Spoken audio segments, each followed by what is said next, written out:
Good afternoon, everybody, and welcome to the live commentary of the first game between Grandmasters Felix Blohberger and David Navara. I'm Alex Cholovic, and I'll be your official commentator in this match. And today I'm joined by international master Konstantin Kostya Kavutskiy, famous from the Chess Dojo channel and platform. Kostya, Oh, welcome. Alex, good to be here. How are you? Good, good. All things are good. And today, well, are we expecting a good game? I have to say that this match is a six-game match. Played a classical time control, something of a rarity nowadays, I would say, as everybody wants to speed things up. But a classical match at the 90 minutes for 30 moves plus 30 seconds per move plus 30 minutes after move 40. And it's a match. I want to add actually that I'm pretty glad that matches are coming, making a comeback in the chess world.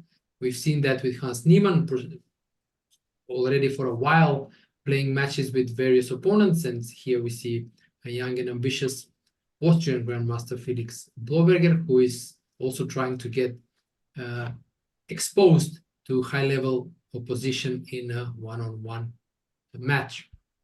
And So we just see there in the video, I think that was the sponsor making the first move in the match for nice. Felix, one knight f3. Oh, one out of three. Let's see if that Felix's stays on the board. Okay, we need to specialty. mention the sponsor. His name is Klaus Fritsch. He is the personal sponsor of Felix, thanks to whom this match in Vienna, well, is happening. So knight f3. Kostya, did you check the games of the players? Well, of course, I've been following Felix for a while now, and I've been following the games of David Navara for many years. Yeah. So for me, this is a very exciting match. I feel like Felix has picked himself a heck of an opponent. It's a bit of David versus Goliath situation, I would say, except David Navara, he's the Goliath, and Yeah, Felix, yeah. he's the David. He's a David, yeah. Yeah, yeah. I mean, okay, as a professional, I did check their games, especially their repertoires. And in Mhm. fact, when you mentioned that knight f3 has been played on the board, that may as well stay on the board as the first move, because that's what Felix has been playing lately, uh, toying with these all sorts of retty setups with white. But it will be interesting to see like what the opening strategy will be of both players. Like if Felix may possibly change. Oh no, knight f3. Here we see it on the board. It may still be the first move, but let's see. Wait for Navara's reply because often players like to trick their player. No, no, d5, d4, no. So this is the start of the match. But this d4 by Felix is actually a deviation from his usual repertoire. What I noticed is that he usually played more Reti setups with g3 and so on, but now he's going for, let's see what. If it's going to be a London system, bishop f4, or Queen's Gambit with c4, or some Cole stuff with, okay, c4, all right. We're getting some sort of let's say, more theoretical first game. Yeah, let's see how this develops. And okay, from Navara's side, I would say that he plays pretty much everything, but Queen's Gambit decline, as we see it on the board right now, it is part of his repertoire. It can be a Rogozin bishop b4. It can be anything really, semi-Tarrasch with c5, classical QGD bishop e7. So let's see how that one goes. Kostya, what would you like to see? Well, I am looking for a big fight here. As you mentioned, these matches these days are a very interesting way. Players are starting to get games. It's not just the normal tournament system. And as far as I know, this is Felix's like first like real big exhibition match. I'm sure David Navara has played these Yeah. matches before. Um, so I'm curious, how Felix will kind of hold up, like number one in terms of his nerves, um, being like this is kind of a different situation for him, and I'm sure, he's probably a little bit intimidated by the opponent. Navara has been, such a strong player for many years, and he has many, I would say, incredible games, David Navara, like really a lot of brilliancies. So I would personally would be terrified of playing him. Yeah. Because I know how strong he can be tactically. Very, very Yeah. concrete player. Even though I Um, have to say that I've read in his some of his recent interviews is that he's actually saying that he's no longer very happy how he's calculating lines because he's getting older. That's what mm, everybody's complaining nowadays, getting older. Even these 20-year-olds are getting older. Okay, so yeah. we got the Rogozin. Yeah, and Rogozin, I mean, it's definitely known to be kind of more solid reputation. Yeah. Um, but I guess a lot of it depends on what Felix has prepared, which variation he wants to go into. Yeah, because okay, Bishop H4 actually it's already a signal that things may get sharp because G5 now is the main theoretical move. Whereas if White wanted to keep it kind of dull, he could have taken on F6. So that's I mean already is an indication that White is probably theoretically well prepared. We had some very wild games at the candidates, especially Sindarov Pragnananda with G5, Bishop G3, 94, and so forth. Let's see if this goes along those lines. I may check my files and the database at some point, but no, castles. Okay, that's a different approach. This is more positional. Yeah, Mm. like at some point probably just go play C5, Bishop E6, stuff like that. Maybe Bishop F5 also. But okay, let's see. The options are still open for both sides. So it's still theory, it's still preparation. So, all right. But what I can note is that, okay, this is, as I said at the beginning, this is a deviation from Felix's recent opening repertoire, which may indicate that, okay, it may be a pointed preparation against a specific opponent, but it can also be a widening of his repertoire. So that's actually a commendable work because nowadays we know that engines equalized everything, and for White is very important to be flexible in the opening and be able to play different, not only first moves but also different variations within those first moves. So this is something. Well, we will see. The match will show which one of these two it is, but if it is a expansion of the repertoire, then that's a good direction to take for a player who is ambitious.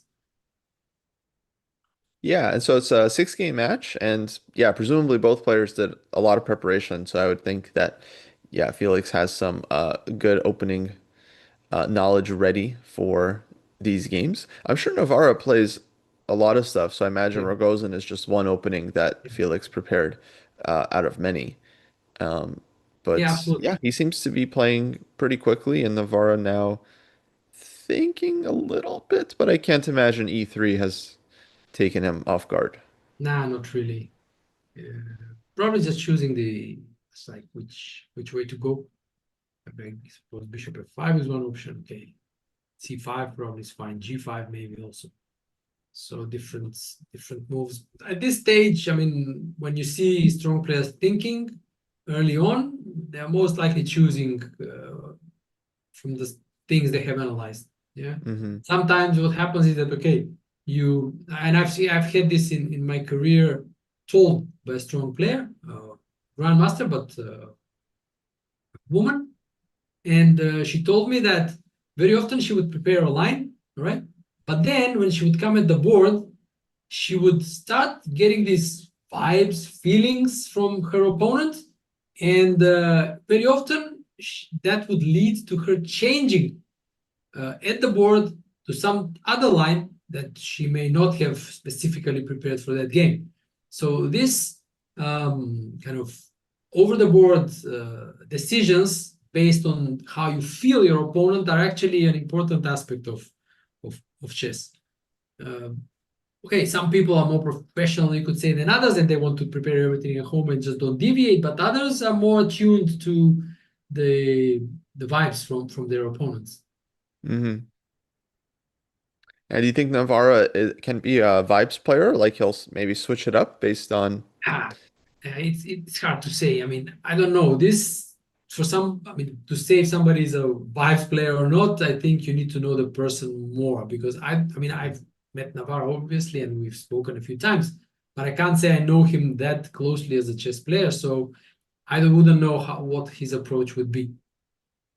But I would imagine that very strong players who have like really extensive opening knowledge, they may have prepared like several lines, and they, let's say, I will play a certain line, but then at the board they would maybe feel the vibes and go for another move that they have also prepared.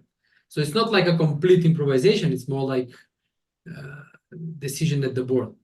I I remember see. Kasparov actually doing this. I remember that he said in an interview that um, at the board he had difficulties because he had problems deciding which idea of the many that he had to play.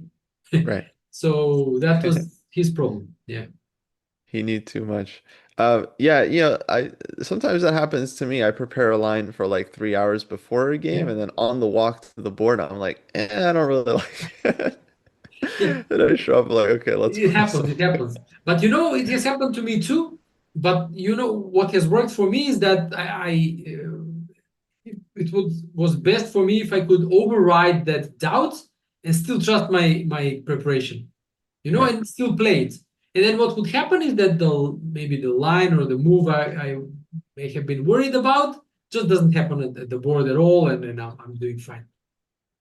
right. So yeah, So by the way, we did see A3 and exchange on C3, so like very, very kind of typical Rogozin structure now. yeah, With yeah, kind of like early A3, and it looks super solid for white. Like you have the bishop pair and yeah, dark bishop is nice, but white is behind in development. Yeah, so it's yes, like black is getting, um, from what I know, I mean, black is generally fine in yeah, this yeah. kind of position, but it's okay.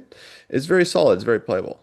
Yeah, and it's also a position for a long-term game in the sense that this won't end in some quick simplification or a draw, because Hmm. normally black plays some c5, and then change something in the center happens.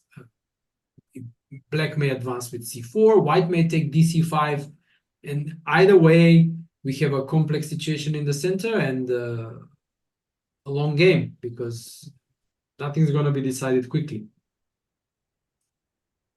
Now, I guess, okay, either knight d7 or maybe c5. Uh, Right. It because I seems like think, either of these moves. Hmm. yeah, yeah, because I think, I mean, I don't know if something sharper with g5 is working or not. I'm not too, I would say, well, knowledgeable about the Rogozin theory lately. I used to play it a lot in the kind of more than 20 years ago, and I really prepared it really well. But the lines that I prepared to the lines that I played today, I have changed, and I haven't kept up with the theory. Just my repertoire went in another direction. So I'm not sure here what is the theory. Maybe I can open ChessBase and check, but let's see what Navara comes up with. Yeah. He's still thinking a bit And more. Alex, I just wanted to ask, have you ever played either of the players? No, no, I haven't. I Okay, I've played in the same tournaments, but no. Okay, sure. knight d7, bishop d3. Okay, bishop And d3. very quickly. Yeah, very quickly and probably preparation, but I'm surprised. Yeah, because I would expect white to want to keep the pair of bishops. Yeah, just go bishop e2 castle and then see what next. But bishop d3 very quickly played. All right, a bit of a surprise to me. Yeah, so Felix 100% here still in his Yeah, preparation and yeah, not shying away from playing fast, showing his opponent that he's fully prepared. yeah, yeah, Um and yeah, I guess I mean what's the idea here? White like okay, he gives up the bishop pair very quickly, but gets to develop and can still fight for some edge, right? With like c4, yeah. But bringing the that's why I rooks to the expect queen actually side. c5 by black here. Because if white manages something like c4, maybe even exchange, then I think it will be quite pleasant. Now, you Hmm. know, we can castle, put the rooks on the c file, b file, then you have a mobile center with e4 and so on. So it's kind of interesting, yeah. Yeah, I would say for the first game, like you're maybe getting a little nervous, like going into the match, you just want to like figure things out. I would say very, very solid choice from Felix. That was my other question for you, Alex. Have you Yeah. do you have much match experience in your career? Not really. In fact, I had a okay. I was supposed to play some matches in the past, but none of them actually happened. Hmm. Whereas if I remember correctly, my only match has been the uh, during the COVID. There was if you remember, a hybrid World Cup qualification. Hmm. So they opened it up for a lot of people and from a lot of federations. And then I played from a school in Skopje uh, via I don't remember which platform it was. And I was playing Ivan Salgado of Spain. And it was a two-game match. Very exciting games, very, very nice games. I was winning in the first one, but I messed it up. Then in the second one, I sacrificed a rook for a very wild attack, but he actually played amazingly well. He refuted the attack, won the game, and I lost the match. Even though earlier I could have drawn that game easily if I chose another line, but I was just ambitious and played on. And this was in 2021, I guess, something like that. So that was my only match. It was interesting. I liked it, but unfortunately didn't have a chance to play more matches. And you, any experience? No, I don't think maybe some training games, but never like an official match, mano y mano, me versus someone, like although I've played some online matches, Uh-huh. like online speed chess matches, Uh-huh. which are maybe similar because it did feel, I had to prepare for the match, look at the opponent's games, try to understand like who I'm dealing with. So I played a few like online matches, but never uh over the board, facing someone, for several consecutive days. Right. Well, no, me not even online. I just Oh, look at this. Both players getting comfortable. Felix stands up, jacket comes off. David also taking off the jacket. Okay. yeah, the Now we're jackets getting are a off. You know match. that you know what that meant in Kasparov's time. Yeah, I mean he takes the jacket off, that means okay, now I'm in business, and when he puts the jacket on, that means the game is over. Yeah. It's interesting. They look like they're kind of wearing like the same like shirt and tie combo. I can't see super up close, but it Yeah, yeah. feels like Yeah, yeah, they do, they do. Looks like it. uh Yeah. matching. So Queen D3 in here, Navarra Navara is is thinking, yeah. he he at least appears to be thinking. I imagine. I Yeah. mean, if you want, Alex, I could check the theory of this position. I could. Yeah, yeah, please do, because I'm also curious, like, about this bishop d3 in particular, because it's I don't know, surprise for me. Hmm. Maybe if you can do that. It would be nice to know what's happening. Right. Yeah, absolutely. And looks like we have more moves. Okay, c5 by black, yeah. That was C5 played. expected. Okay. Yeah, that was expected. So Hmm. yeah. And yeah, let me just put it up here. Okay, Felix continues to play a tempo, yeah, short cast. And now a decision time for black, in fact. After short castle, black can go c4. Yeah, and kind of it's an ambitious move because it fixes the structure, and black is hoping that he won't allow e4, and then he can just play on the queen side with advancing a5, b5, maybe b4 at some point, and try to make something of the pawn majority there. So that's one way to play the position. Another type way to play the position is just move the queen out somewhere, avoid the pin, and then put a rook on c8, keep the tension. Yeah, when white likely at some point will take on c5. Yeah, and then we have this typical structure of a weak pawn on c3 against weak pawn on d5, which are generally pretty much balanced, but quite playable. Okay, Alex, I have some very interesting info here. Yep. So, of course, this line in the Rogozin is quite trendy these days All right. after with castles e3 and bishop f5. All right. But then Felix's move 9a3, which I thought was normal, is actually quite rare. Really? So what is the Only, normal move there? Something like bishop e2, rook c1, queen some. yeah, so the main moves there are queen b3, bishop e2, bishop d3, Uh-huh. each with a bunch of moves. A3 is, I'm counting, the seventh most Oh, common move, only 5 games in the online database with A3 in that position. wow. Any strong players having played it? And yes, it's been played by Onischuk Alexander back in 2018, Oh, and then by Grandmaster Anton Korobov as well in 2019. So not like super still old recent, game, yeah. but a few years old. Um, and but I think so after takes, 97, we do I think transpose Transpose, yeah. maybe back into a few games. Bishop to d3, Uh-huh. takes c5, castles. And here we still actually have 6 games in the database after castles, but the only high level game is this game between Korobov Fressinet from 2019. Still an old game. Yeah, so this should count as a surprise for Navara. Yeah, I mean A3 is like very thematic, but like move by move theory, it's yeah, Mm, not common at all.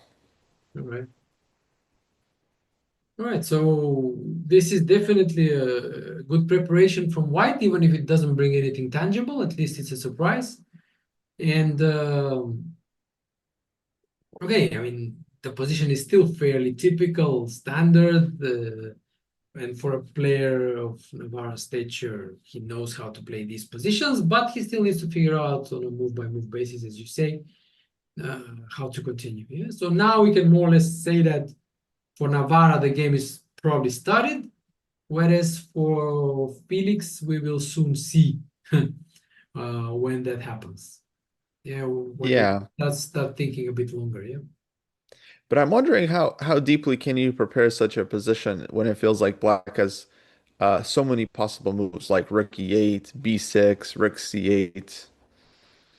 You're right, and I think the answer to that question is it depends who you are, because I think that people like Caruana who have okay, first amazing preparation, but and second great memory, they can prepare this in quite a bit of depth, and people like Carlsen as well. I think because especially for World Championship preparation, they go very deep in a lot of directions. So he needs to remember things as well. But the thing is that I don't think this is really necessary for the elite, I mean, non-elite players. Yeah, I mean, it's still equal. Yeah, even if you remember your engine moves, it will still be equal. And why not maybe conserve energy and play over the board? Yeah. So Yeah, I mean, yeah, it's a bit tricky because your opponent is still in book, but I'm sure Navarra understands his position must be fine as well. So it's just a matter of like, okay, finding some kind of natural plan that you think should be correct in the position. yeah, yeah, true. Now people are asking if this is a rated game. It is rated game, and I believe they have a prize fund as well that they're playing for. Um, so a lot to play for on the line. Someone asking if they're going to show prep in this match. I think Yeah, absolutely. for I sure. think there's rating and money on the line, so they're absolutely going to show some preparation. Right. See, somebody asking me why do I speak Spanish? Well, why is maybe the wrong question, but I speak it because I learned it. But how did I learn it is a kind of a story again connected to chess because kind of started learning it at least in Cuba.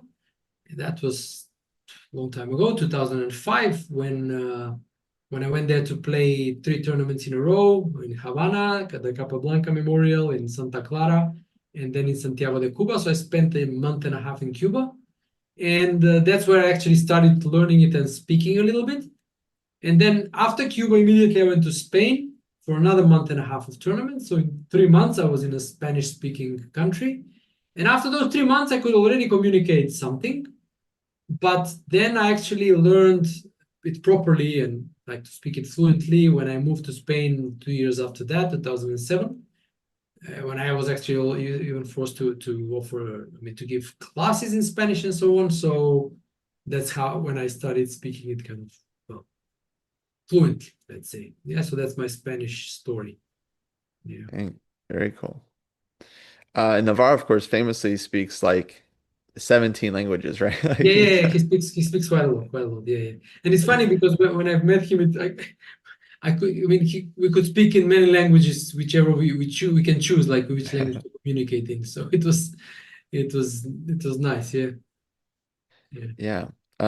By the way, we do see Queen A5 yeah. from Queen F5, Navarra. one of the like, kind of usual move. And Yeah, the rook is coming to see it. Maybe the other rook can come to see it as well. the other thing David Navarro is known for, other than knowing many languages, also just being an incredibly nice uh, Yeah, yeah, person. I feel like everyone just has like the best stories about him. I wonder if it's difficult to play against such an opponent because like it must be hard to try and beat him, knowing just how he's like just such a wonderful and kind person. yeah, yeah, yeah. That's true. That's true. I mean, that's I think why I think a lot of players find it problematic playing against their friends. Yeah, Yeah, I mean, you're definitely. a friend with somebody and you maybe are close and some, and then you have to play. So a lot of people actually choose not to play, just make some draw. And which, yeah, it can be tricky in certain situations. Yeah, I mean, but okay, what to do? It's chess world is not such a big place, and you have friends. And Yeah, professionals, I think they somehow manage to override these things and still play. right. Of course, as nice as he is off the board, on the board, I feel like Navarra is absolute beast, right? Like he'll Yeah, for sure. totally Yeah, rip you apart if you give him a chance. yeah, yeah, yeah, yeah, for sure. Yeah, that's Okay, true. now this is an interesting moment, Alex, because if my body language sense is correct, this Queen A5 might not be a move Felix is so familiar with. Okay, we need to switch to the stream of the cams. Yeah, this is the first moment that he stops to think, even though it's a typical move. So I would expect that he should have checked it at least, but maybe the engine showed something else as a more precise or whatever reason. But now he Hmm. needs to kind of either recall or kind of try to figure out over the board why the engine was showing a different move. And this is Start where the analyzing, real figuring it out. brain work starts. Yeah. Yeah, absolutely. Yeah, he is. I feel like he's kind of looking off to the side, like, what did engine say here on Queen A5? Why was it not suggesting, or Yeah. what was it showing? And okay, now might be time, yeah, to start thinking. I mean, here, Um, I mean, okay, a typical move for white here is also c4. I mean, right. I don't know if you can see the uh, the board if I've made a move with c4. If you can, we viewers can see c4 because it's analysis. It's not what happened. The point is that, like, let's say Hmm. just everything is exchanged in the center, something like this, and this is considered maybe a bit. I mean, depends, but maybe a bit more pleasant for white because they have this untouchable knight on d4. Right. So yeah, okay, yeah, now I can see the stream. It is visible. Yeah. So the point is that okay, this knight on d4 cannot be dislodged, defended by the pawn. But it all depends if, for example, black manages somehow like to quickly advance with the queenside majority, then black is fine. So it all kind of depends. Yeah. But definitely c4 is a move that white should check. Yeah, just exchanging everything in the center. Other moves, okay, after queen a5, okay, that can come into consideration. I don't know, maybe 95 is a possibility. Yeah. Other moves, okay. I assume also maybe dc5, yeah, transposing to this type of c3 versus d5 type of position. Hmm. And okay, knight c5. Now, okay, I want to go queen d4, but then there is knight b3 with a fork. Even though I'm not sure, maybe there are some complications. Queen f4 takes. I don't know what's happening here. I mean, probably doesn't work, but takes and just maybe even just be inspired and go knight d4 when I go for mate. But I don't think this works. Um, Wow. anyway, I think it's just definitely something for whites to think about here. Yeah, Yeah, although this DC is always such a difficult choice to make, I feel. Um, Yeah, this is but okay. Just even let's it say could queen be critical c2, line. but then knight Hmm. e4, yeah, and then Right. And then it's you probably want to go like C4 anyway, c4, maybe. yeah, c4, and we Yeah. get the similar type of, let's say, structure, but maybe then black is fast with b5. Hmm. Yeah, I like those knights. Yeah, knights are pretty good, yeah. Can't be kind of chased away. So Queen A5. So we have C4 for white. We have maybe knight E5. I think knight bc5. E5 is interesting as well. I mean, there is also a move like a4, for example, which A4. improves the kind of position on the queen side a little bit, controlling the Hmm. b5 square. So black doesn't get b5 quickly in. That's also a possible move, I think, worth considering. But with the, I don't know now, with the queen no longer being on d8, there's no pin, so I don't know if 94 is an option.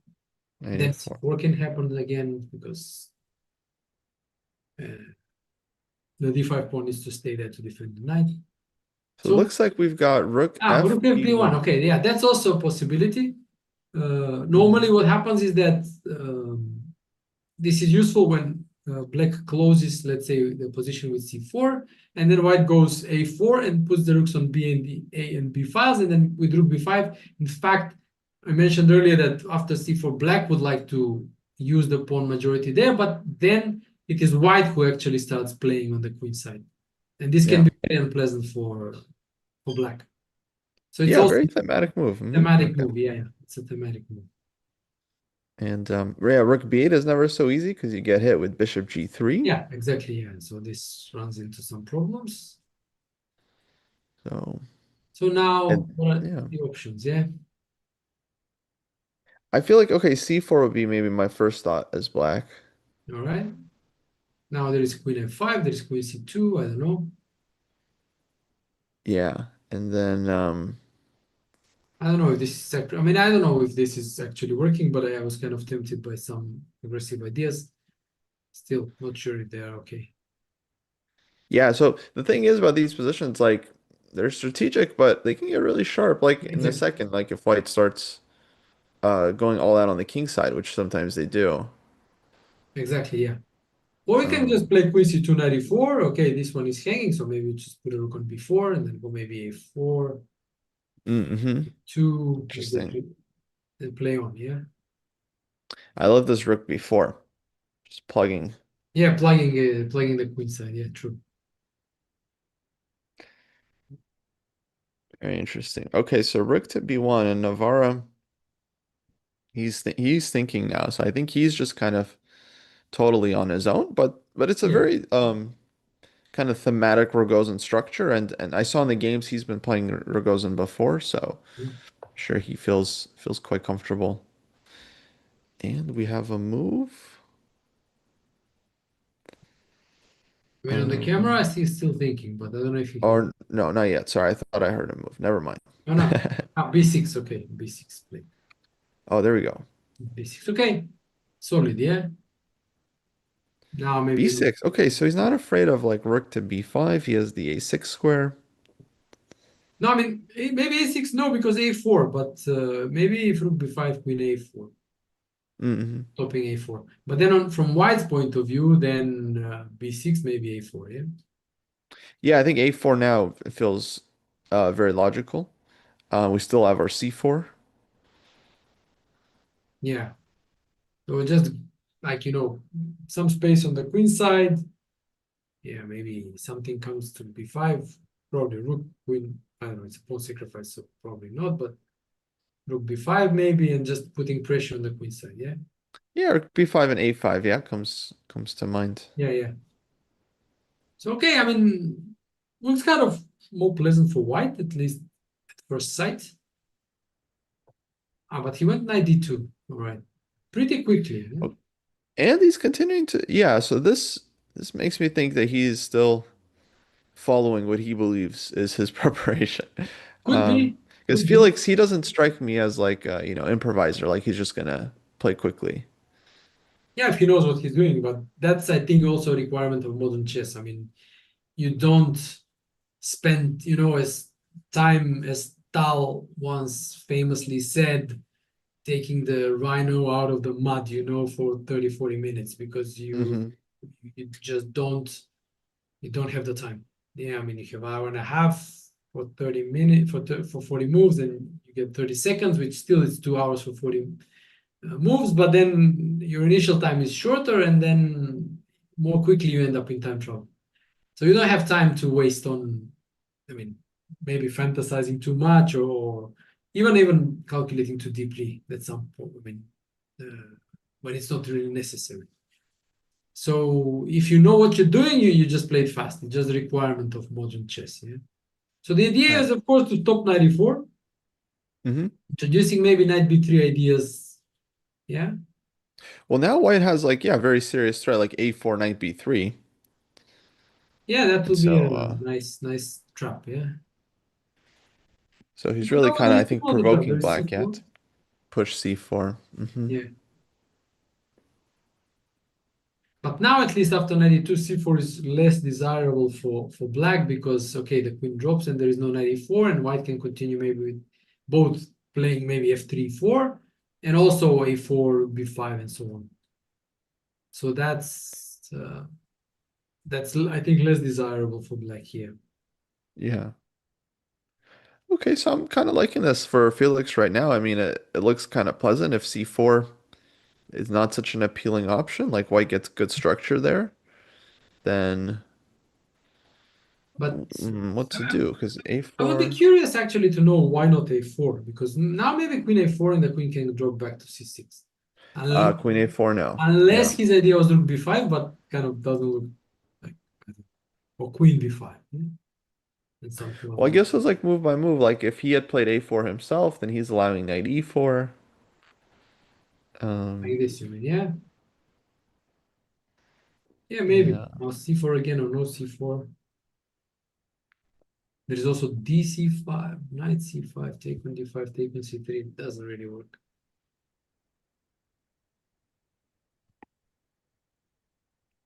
So maybe he was worried about this. Yeah,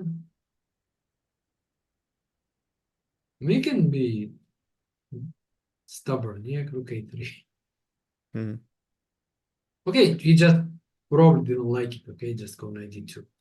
Stop 94. Yeah, and keep the options open. right.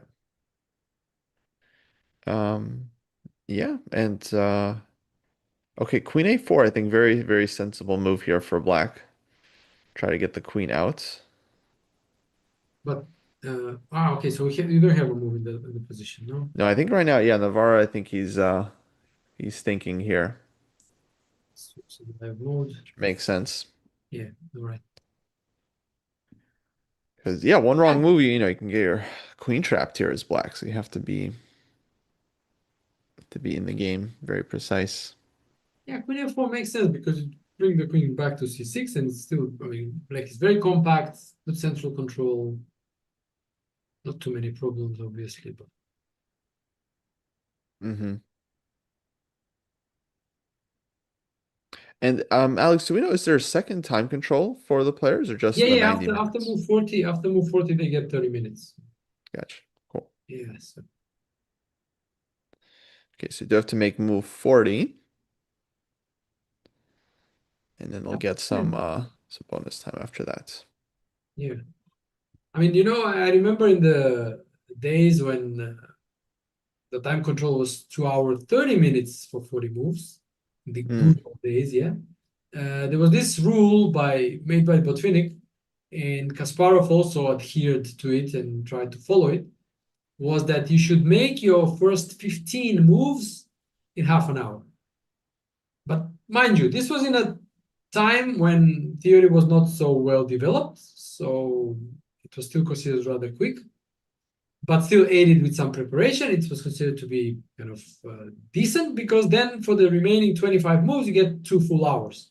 So they thought, okay, 15 moves already, the middle game has started, and you have like a lot of time for good quality decisions. You have enough time for the middle game. And Kasparov also tried to follow that rule, but it all fell, I mean, into oblivion when the time control started being shorter. But if sometimes I even in my games I used to kind of recall this rule, and then, for example, if I manage to get my prep in by move 15, and I still have my hour 30, 90 minutes from the beginning of the game, I would still say, okay, so I made the Botvinnik rule, I made my, 30, I mean, my first 15 moves in 30 minutes, So here, Right. Felix Yeah. has something similar, 15 minutes, and he spent like 3 minutes from his initial time.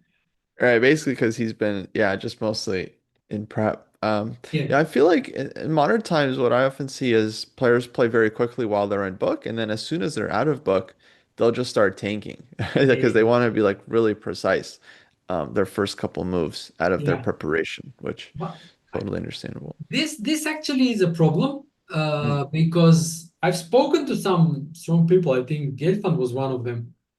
That this used to be a problem for me because normally my preparation would be excellent, and then I would get a good position, sometimes even a winning position, and then my opponent would play something that I would need to think about myself, and my brain was not ready to adjust from recall, so just recalling my preparation, to actual thinking at the board. And very, very often, my first move after my preparation would be a mistake. mm, And very often mhm. I would mess up like winning positions, good positions. Yeah. So I remember also that, I mean, there have been discussions on this topic by different people. And there is also this, like, even you could say mathematical logic, and says that, let's say you have your preparation in, right? And you're basically making moves by stockfish, right? And stockfish is rated, let's say, 3,600, 700, 800, right? So you're playing on that level when you're playing your preparation, right? So you're playing on level 3,700, right? And then your preparation ends, and then you drop from 3,700 to whatever your level is. Mhm. So, even if you're Carlsen, you're dropping your level, playing level by 1,000 points, Right. rating points, which is insane. And what about Yeah. the rest of us? Yeah.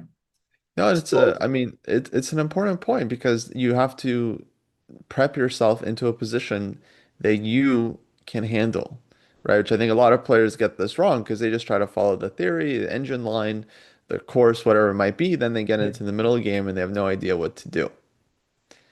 And then they like play badly. It's like, yeah, well, you have to exactly, learn how to like play the resulting positions or get yourself into situations that you actually feel comfortable in. That's like exactly, the exactly. real trick Exactly, to have exactly. good You're right. You're right. preparation. Yes, and that's why, like, modern preparation, I think it's shifting a little bit when people Hmm. realize that this is happening, and that sometimes the computer moves that are the best are very hard for humans to find over the board. So they actually try to choose moves in their preparation which are more humane, yeah, that that more humanly available, in a sense that even if your preparation stops, you will still be able to find good moves in the position that comes. I remember also Jacob Agard, the famous coach.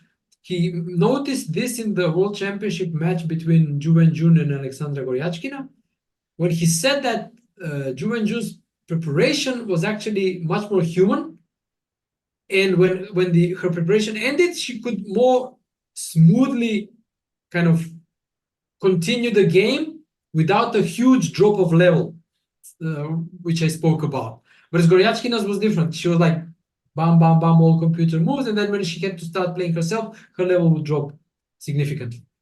So Yeah. there are all sorts of these kind of subtle things when it comes to top level preparation.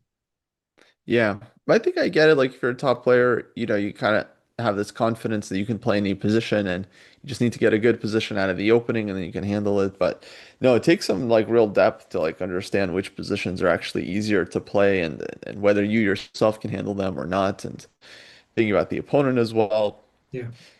Yeah, I, it's a lot to in consider. this respect, I remembered when you said about the elite players. I remember this famous game, Dingley Ren versus Caruana. I think it was in the Ekaterinburg candidates, when Mm, Caruana played this amazing novelty in this classical Slav. He sacrificed something, pawns, piece. I don't remember exactly, and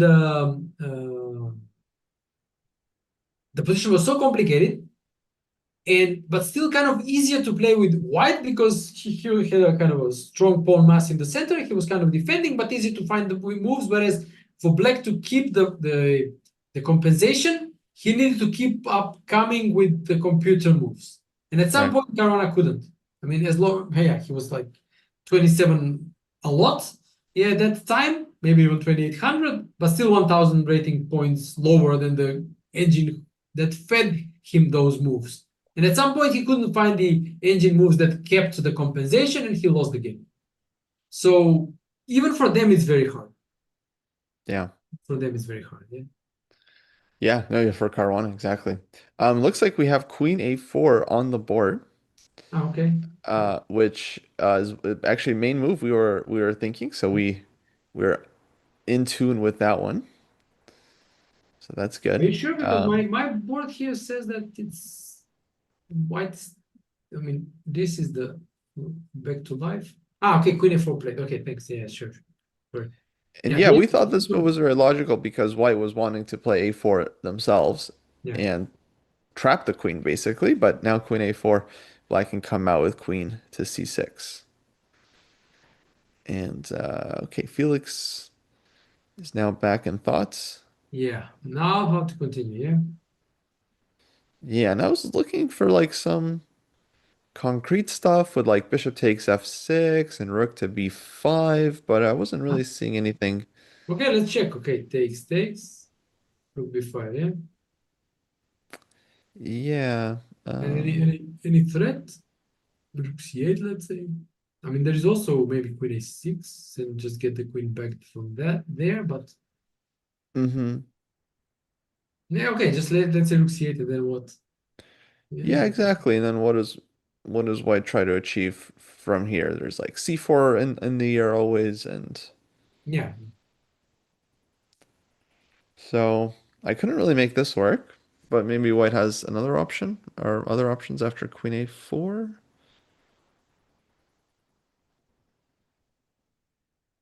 Okay, maybe okay, we said mentioned Queen B5 earlier, but I was Mm-hmm. thinking well, I wasn't sure if C4 is working We have our properly. C4 again.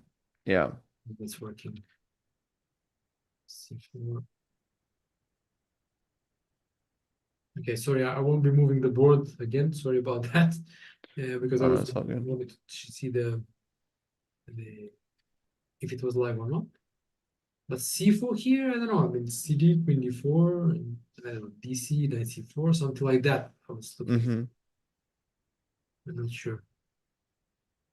I mean, my worry was that whether B5 is actually kind of.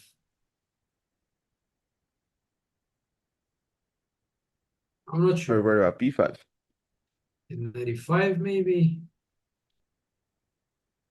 I mean, that maybe doesn't work. Yeah, because I lose a piece.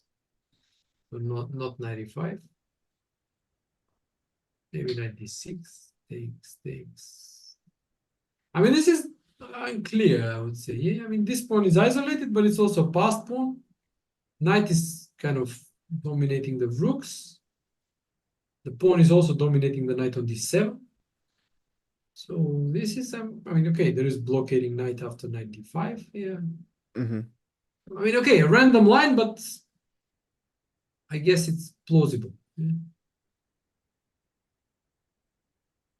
Yeah, to me, C4 looks very natural and it feels like um, White is the one kind of fighting for the edge there. Like Black has to show a precise way to equalize.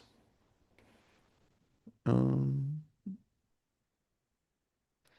what else? Let's see. Is White ever thinking about like just a move like F3 here? Maybe. Yeah, maybe.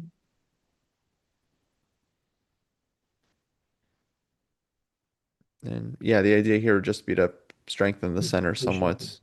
Maybe push E4. Yeah, Yeah. exactly. Makes sense. Yeah, can be played. And oh, on the board, What is on the board? F3? looks like.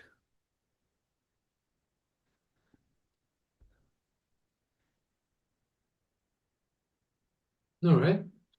Good move then. Yeah, just d4, yeah. Oh, nice. Okay, me and Felix on the same page We are for this Felix on the one. same page. Yeah, I don't know if that's good for Felix or for you. Yeah, hopefully not a bad sign for him. Um, Yeah, hopefully not. No, I mean it's a sensible move. It's part of like the famous Capablanca Botvinnik Capablanca game when this plan of f3-4 was kind of, let's say, introduced into uh, high level mhm. practice. But that was a position where Black had already played c4. But it's also possible to play like this even with the pawn on c5. In that case, let's just make some random moves, just okay to show. Yeah, and this type of position. It's quite dynamic. I mean, these pawns definitely offer dynamic potential by advancing, but they also could be kind of targeted. Yeah, because whichever pawn moves, then it just frees some squares. If e5, knight d5, if I don't know, if d5, knight c5, or knight e5, it's not so easy to advance with them, but they offer a dynamic possibilities, especially something like e5, knight e4, some kingside options. Yeah, getting a knight to d6 and so on. Yeah, So, your pawns look very fun. so okay, this is kind of ambitious, even though it looks kind of mixing things up, rook fb1 and then f3 and e4. Yeah. Hmm. Even though, I mean, there is also an additional plan. There is also g4. Mm. This is also possible in these structures, which means that white will just keep the structure as it is, solid, and then just start advancing g4. Even though, Yeah, I again, see this sometimes, like G4, King F2, kind yeah, of you blows my can mind, king but h1, yeah. then just get the rook back and just start playing for an Hmm. attack. So that's also a possibility. And generally, either way, black should try to find some play of his own. How that should be, it's probably going to be connected with something on the queen side, but how and what exactly, I mean, not sure. Yeah, what does black do? Because like E4 is coming. Rook E8 doesn't really stop E4. No, you can't Maybe stop before, but maybe there's like Rook A D8 as a move. I mean, it's a bit it's a bit odd, yeah. I mean, yeah, but at least it would be playing against E4. so what's the point? Takes, So takes, like yeah, taking and then some knight jump. even this is not so, I mean, well, yeah, if d4, well, yeah, it's with check, okay, so it's not good. So, yeah, that's prophylactic. But if white doesn't push e4, then the rook is silly, yeah? Yeah, exactly. So that's why I'm like not so sure about the move, but E4 does scare me if I'm black here. Okay, let's check how dangerous it is. Let's put rook f8, you go e4, Hmm. take, let's say I take again, and let's put a rook on c8 and see what white can do. Okay, Rook C8. Okay. I mean, the So, rooks are off. That's what I don't like about white's position. Had the rooks been on f1 and e1 or something like that, that would have been kind of looked promising. But with rooks on a1, b1, this play of pushing and trying to play maybe in the central king side with rooks on the queen side looks scattered. hmm. So So I'm maybe not sure. here, like, can we continue like E5 and knight E4? Okay, 94. My idea was that to have this idea of queen c2, but again, it's pretty Right. double-edged, I would still say. Yeah, like maybe Queen F3 now. All right. Yeah, now it's getting interesting. Yeah, there's knight d. Okay, knight d6, rook c3. Mm.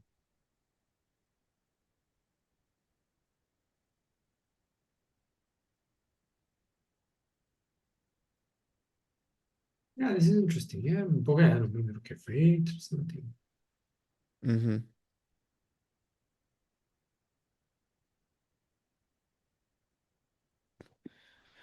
Maybe still knight d6. Oh yeah, everything is hanging. Yeah. Everything is hanging.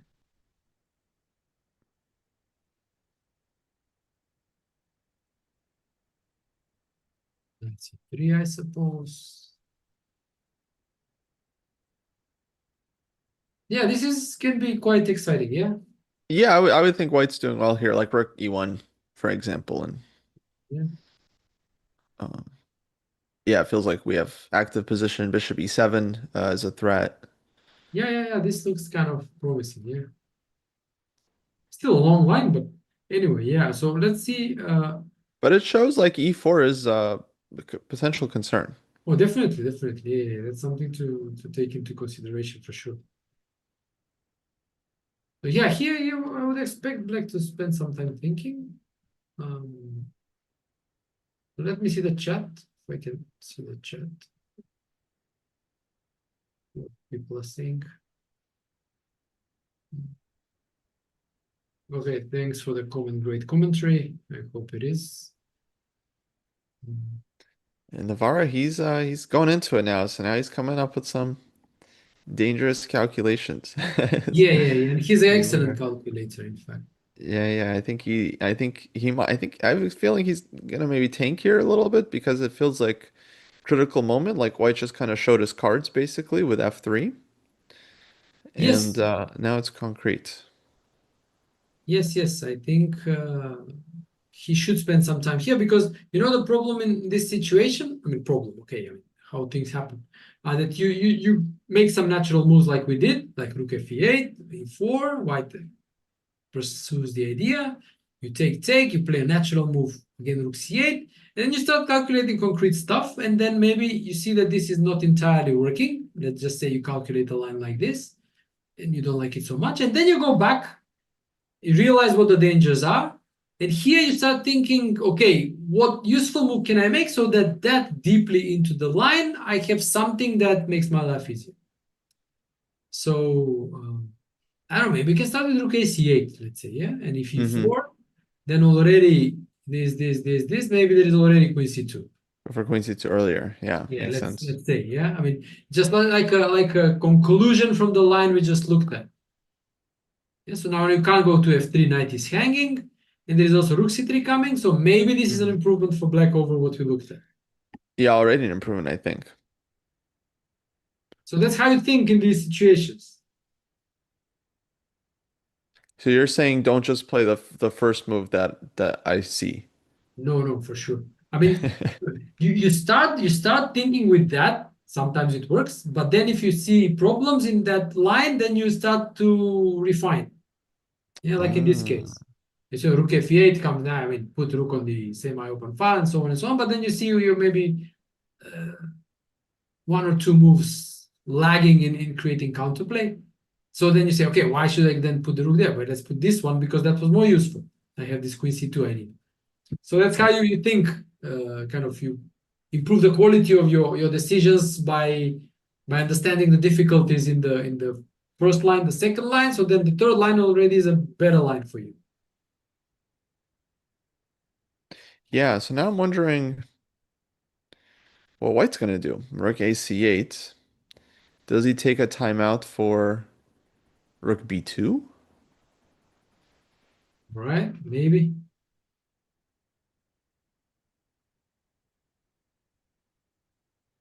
Yeah. Okay, let's see if that works. Rook E8, E4, takes. And Yeah, now something, yeah. I'll point. Mm-hmm. I don't know, maybe I don't know if I could go Queen C6 and then Queen C3. Okay, sounds like we have a move. Rook F8 played. Okay, feedback. All right. So let's see what we got wrong. Because Okay, I'm Navarra's pretty sure he saying saw this, what we go were ahead. showing. Mm-hmm. So we need to find out how black can improve on what we saw. Yeah. Big time. Is Navarra's saying he doesn't trust us? And well, he might as well be right to not to trust us. It's easy for us to come up with moves, without the pressure of having to prove it to your opponent. You can just, you know, give different moves. And if you're wrong, well, wrong, no problem. I mean, not a big deal. Yeah, you don't suffer consequences. But at the board, you suffer major consequences for being wrong. So the responsibility when you sit there is much higher. then with Yeah, at the against. board, I don't really like it when my opponent plays a move that I thought like, okay, they can't do that. But in commentary, I actually quite like it when they play a move that we're like, okay, that doesn't look good. They, Ah, because I'm always like, oh, interesting. Like, wow, what did he see? yeah, exactly, exactly. Yes, yes.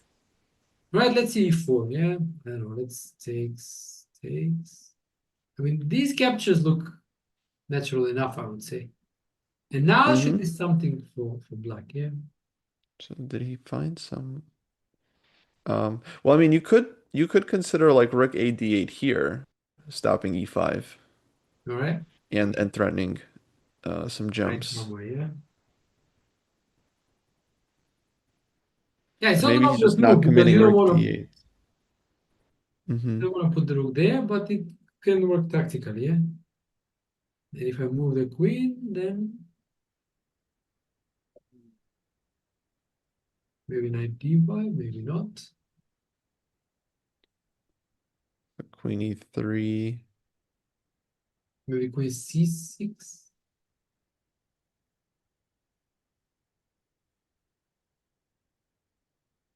Hmm.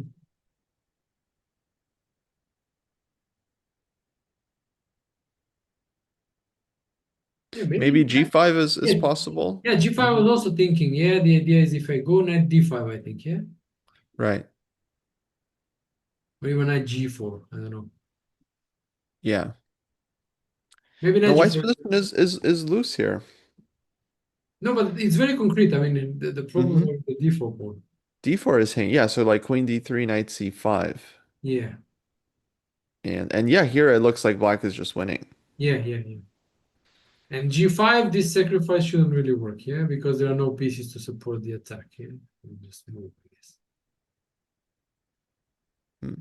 But do you think White would have at least a perpetual like queen f h6 or And a6, and if I just run, curious. And like e5, maybe yeah. Oh, but d4 is this is hanging. nice. This is nice, yeah. No, but I mean, maybe just go to h8 and knight h7, yeah. Hmm. But Okay, I then heard a move move. g3. Just want to see. Knight f1 played. What was it? Knight f1. All right. So people are definitely not looking in the same direction as we are. Well, I think, yeah, I think there's maybe I think we kind of figured it out. I don't know, after Rook d8, it does feel like some Yeah, concrete problems there. this was a critical position, and well, I mean, what to play, yeah, for white. Maybe it just works out tactically for black, and I'm pretty sure if it does, Navara figured it out, and Hmm. Felix probably too. So I don't know. I mean, okay, I'll just for curiosity's sake, I'll just turn the engine on here quickly, yeah. Yeah, yeah, sure. I'm curious. Yeah. Okay, 88. I mean, it still says zero plus point one or two, and the move is rook b4, Hmm. queen c6, and then just I don't know, rook f1, rook e1, game goes on. So this was playable, but black is okay. Yeah, but I mean, I don't know. Let's say, I mean, starting from e4, if there was something, e4 engine gives knight h5 move, And h5. Wow. which we did not consider, but apparently it's annoying. Yeah, because it looks crazy. Just like allowing like ED, just not caring, you know. Yeah, not caring. ED, knight f4, And 22 is coming, stuff like that. It's right. actually bad for white. Yeah. What Wow. about our line? Takes, and now rook a8. Yeah, okay, CD. But even rook a8, as we said Even earlier, Rook C8 is working for yeah, the black. Okay, so e5, what did we 95, miss 94. here? Okay, so here it says rook Rook c4. C4. Wow. Actually, black's counterplay is strong enough here. Yeah. And there is also threat Wow. of 95. Okay. All Look at right, that so coordination all of a sudden. Yeah, like beautiful. Hmm. yeah, so that's how engine teaches you, you know. We kind of you think you see something interesting, it just shows you like Shows you Rook C4. Hmm. why your idea is not so great. All right. Okay, so hence knight f1 from Felix Knight to f1, okay. I'll turn slow down a it off. bit. It says it's zeros. Rook c8 played.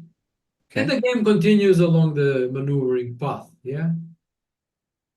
But with knight f1, yeah, I'm always puzzled. Like, is the next move knight to g3 or what's the plan? Bishop f2? Yeah, was the plan. Yeah, bishop f2, knight g3 stuff, some reorganization like that. Hmm. I definitely like the bishop on f2. Just overprotecting d4, knight g3. Okay, yeah, that feels compact. That feels solid. Yeah.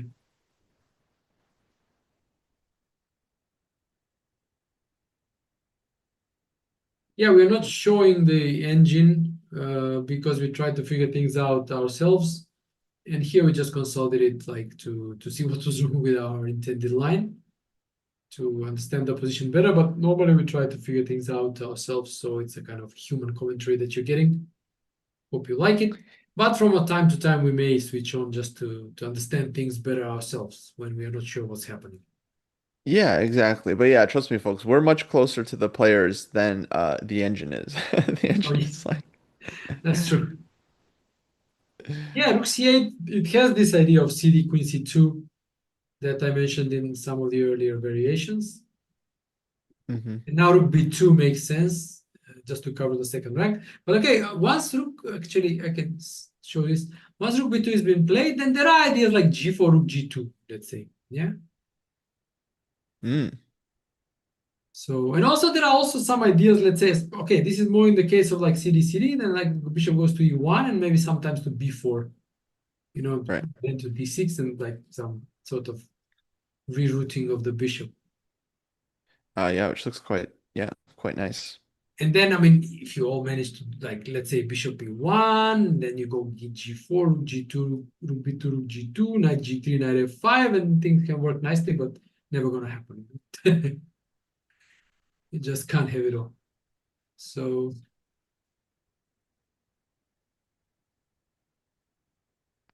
Yeah, interesting. Okay, so Felix now I think he's yeah, now maybe he's going starting into a thinking. tank here. Yeah. A lot of moves. Rook b2, bishop b1, bishop f2. Yeah, I you guess know, it depends how concerned he is about cd, queen c2, you know? yeah. Because in fact, Black can.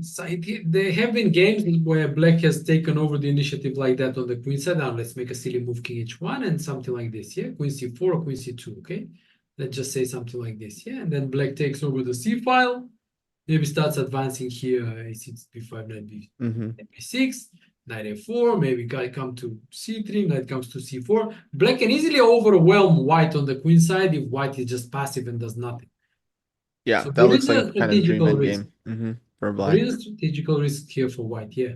Hmm. So they must also have some sense of urgency, like when playing this position. Yeah, I kind of like this rook b2 to cover a c2 square. Um, Yeah, it feels like we makes we sense. improve both rooks with this. Makes sense, yeah. See what Felix comes up with.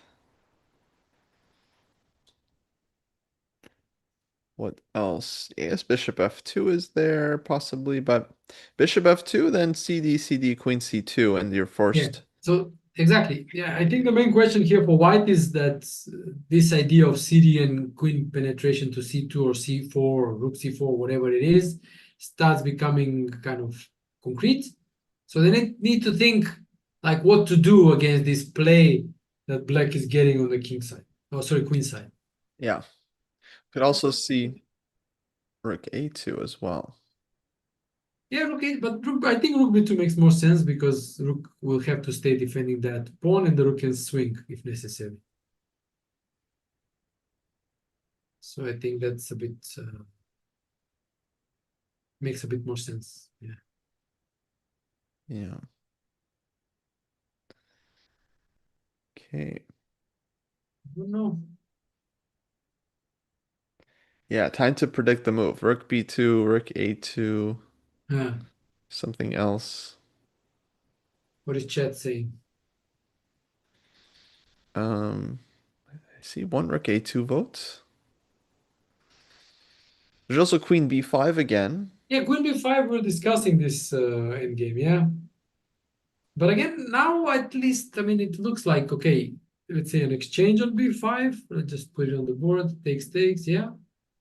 And Mm-hmm. let's say even cd and rook c4 or rook c3 or somewhere, I don't know, rook c3 maybe, this, Mm-hmm. and then doubling. Okay, I mean, I don't think white is worse. They can maybe just go for a5 and just exchange, but also I don't see black having too many problems here.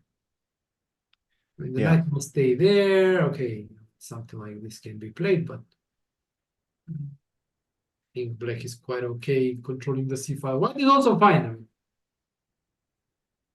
the rooks are active on the queen side, but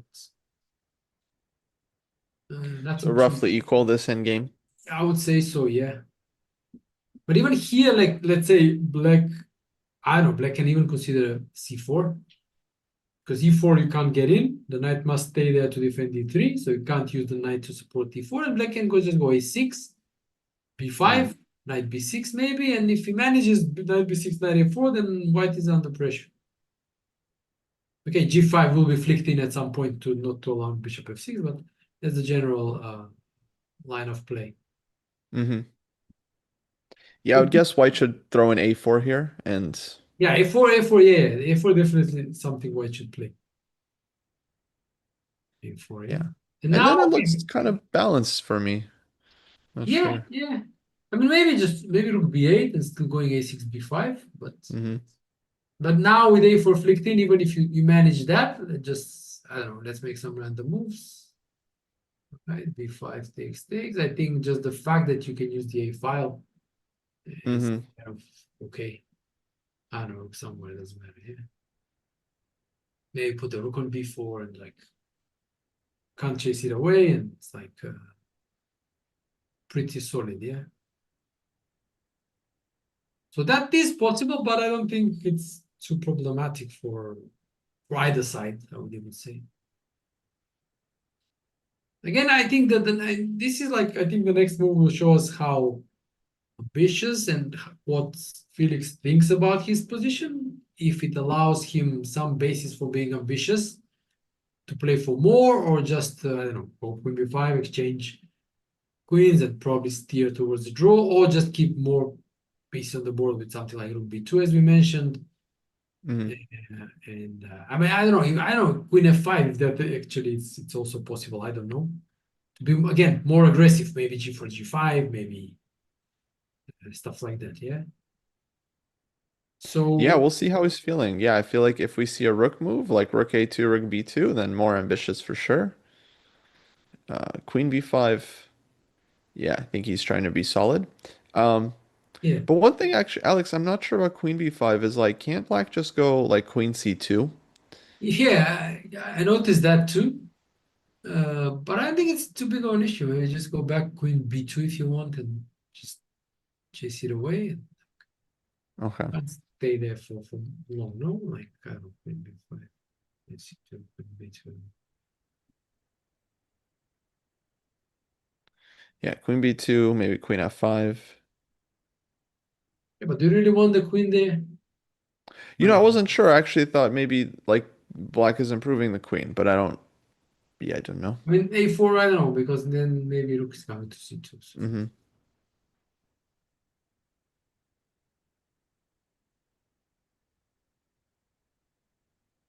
c1. And then go a4, a5. I'm not sure what the black should do with the queen, because on the queen side as it is, it just stops effectively this plan of a4, Yeah. a5, and it's Hmm. putting some pressure, control on the queen side and so on. Whereas going to the king side, it's not really helping any king side play because there is none. And I don't know, it just I don't feel it belongs there. Hmm. Yeah, fair enough. I mean, might as well be playable, but it's just my what I feel okay where pieces should go.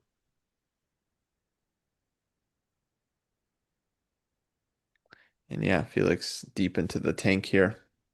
Yeah, this is the middle game. Yeah, the middle game problems that you know will decide more or less. It's the kind of a critical moment where the direction of the game is decided. Yeah, which way it goes. Yeah. let me just say, I don't think we're going to see G4, G5. It feels It very feels slow, risky. yeah. Feels slow, yeah. I'd be quite impressed if Felix finds a way to go for it here. Yeah, to make it work, yeah. Yeah, it's just Black. It just seems like right now is very quick on the counterplay. The takes Queen C2. So here needs to yeah, he needs basically a very good chess move. Figure something out. Yeah.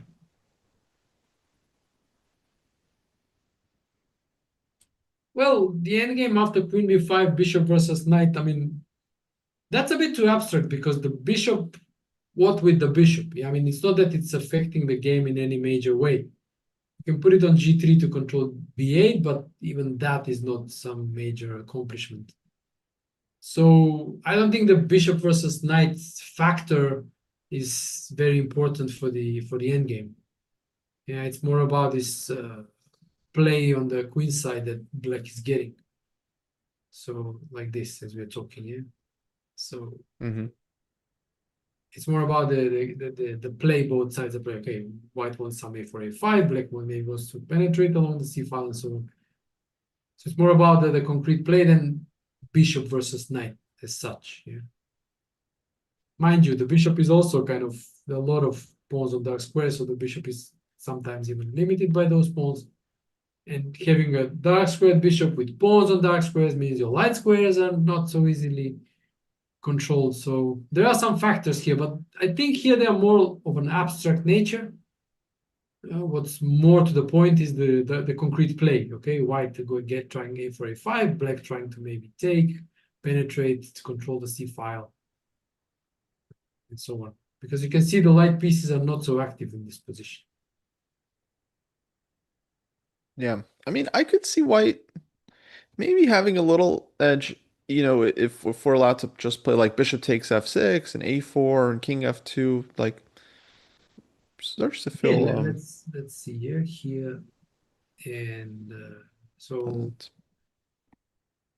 what do you suggest? Like taking or pushing or not doing anything or Um, yeah, I guess like okay, black is of course gonna do something. I mean, So okay, maybe just rook c6, just do nothing. Yeah, I mean rook even that c6. Yeah. And let's say white just takes on f6 takes and the pushes a4 or king f2, either way. a4. I mean, Um, these positions are so normally so solid. Like, okay, I just put the knight back, you go a5, I get my king mhm. somewhere, you just do this. And this is just defended, and like, what do you do? You have to put a king on f2. Maybe I just do something like this to pin you down. And Yeah. But like, rook a7, I would think at least yeah, white yeah, is okay. I mean, definitely this is far from being squeezing. the ideal way for black to play. I'm just trying to demonstrate that even this, okay? Hmm. Yeah, no, still solid for black for sure. Yeah. Well, Um, when you say that this knight just controls the weak pawns, your knight cannot join the game because you're pinned down to the defense. So I don't know if there are some tricks like knight g3, rook e3, rook d7, doesn't matter, but uh, what I'm saying is that it's kind of pretty solid, yeah, for black in a worst case scenario, which this definitely is, yeah. yeah. But obviously, black can play in many more active ways, Hmm. kind of as we're saying, like something like this, yeah. And now, if you just do this, yeah, put it over there, a4, then okay, and just I don't know, g5, a5, just king g7. Oh no, sorry, rook c6, yeah. Yeah. Maybe g6 is better because I'm not sure if I allow stuff like this even though Right. there are checks on the second rank, so I'm not sure. Hmm. Just g6, king g7, just Yes, G4 is nice. Nice move. yeah, to fix f5. I Because mean, like the structure for black is an issue, right? They have three pawn islands. White yeah, yeah, has fewer. yeah, something like that. Yeah, I mean, And it's and yeah, this it's can be an issue. Yeah, not there. So this can be an issue if you just lose the pawn without compensation. yeah, exactly. Yeah, just lose one pawn. So yeah, black definitely needs to figure out a better setup. So yeah, when But maybe start with a6, drop back somewhere, and then go, let's say, takes b5. Maybe this is an idea. Mm-hmm. A4, yeah, and some of b8 here. I don't know if it loses a pawn or not. Maybe it loses a pawn, I don't know. Right. Maybe it loses a pawn. Yeah, this isolated pawn can be very annoying for black. Yes. But this is actually a better defensive structure because we can't go a5, I go b5. So I just, Mm-hmm. let's say, go to b6 and just double. 6. Mm-hmm.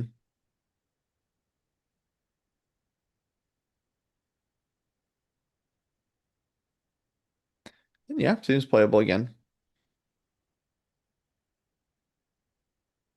Yeah, some sort of equilibrium. Yeah. Mm-hmm.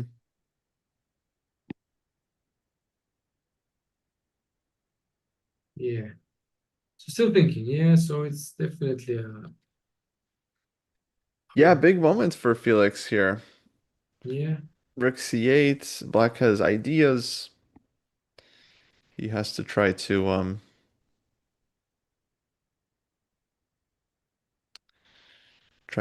figure out what direction he wants to take, yeah.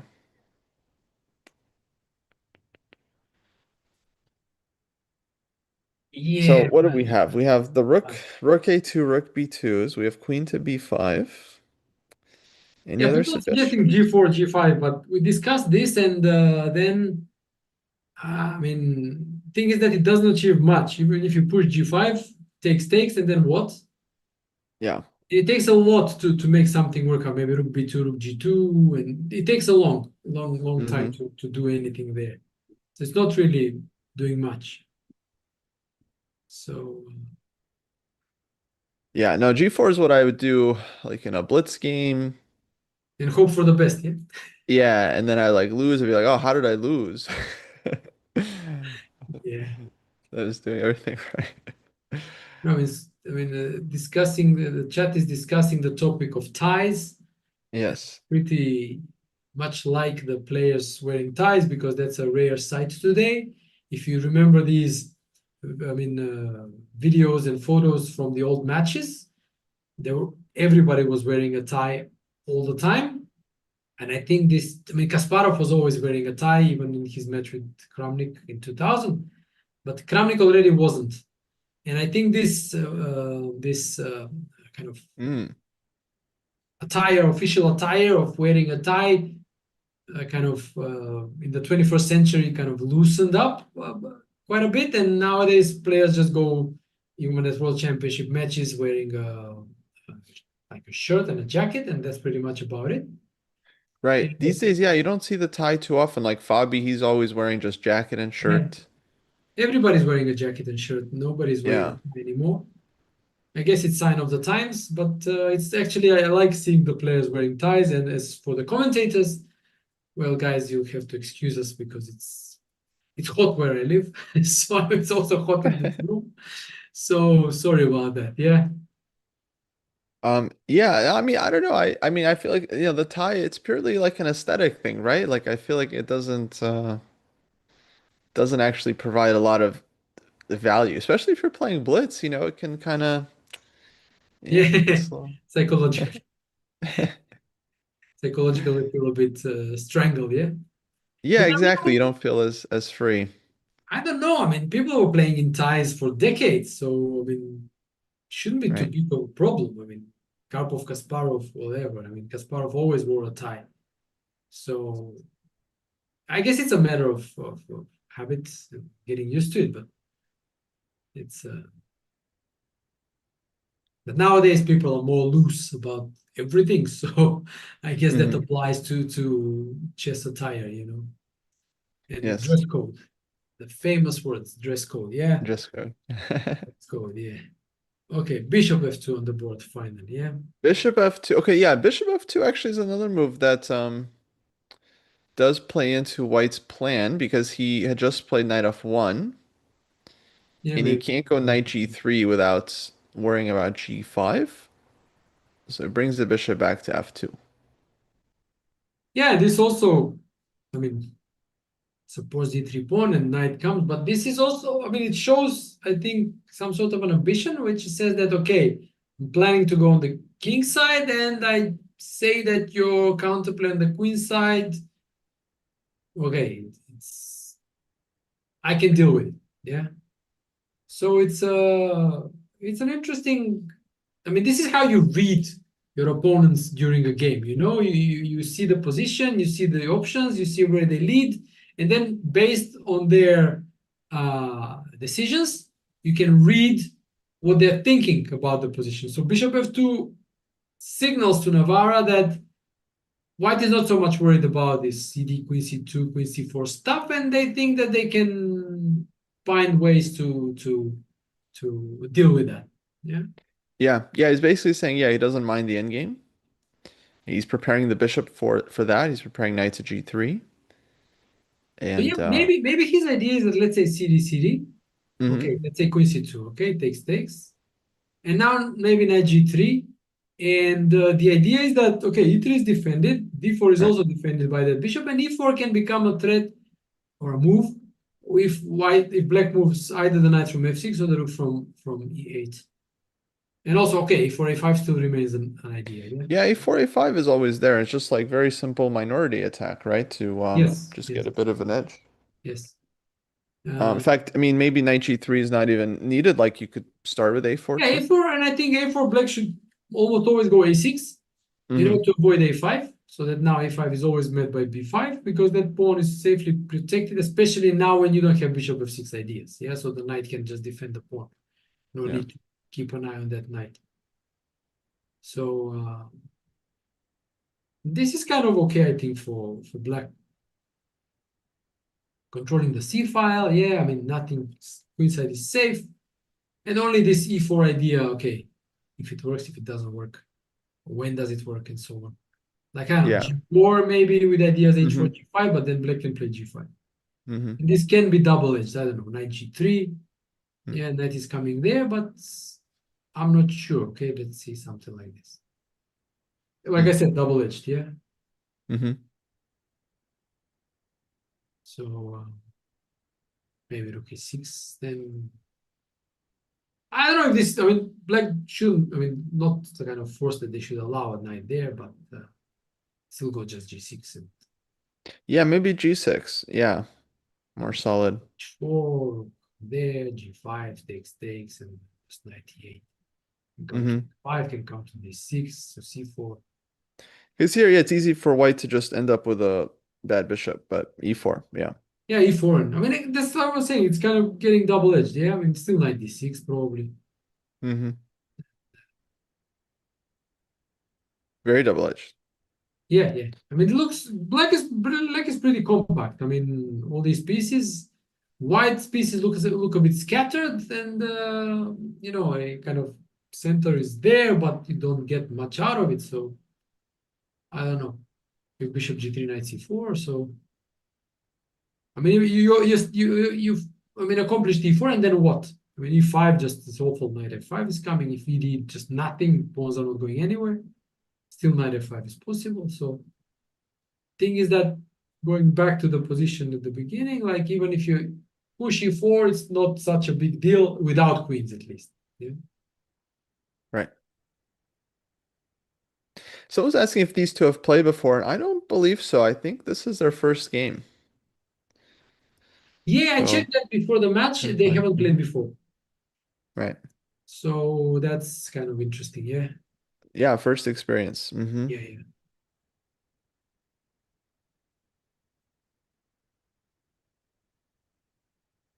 But yeah, now okay.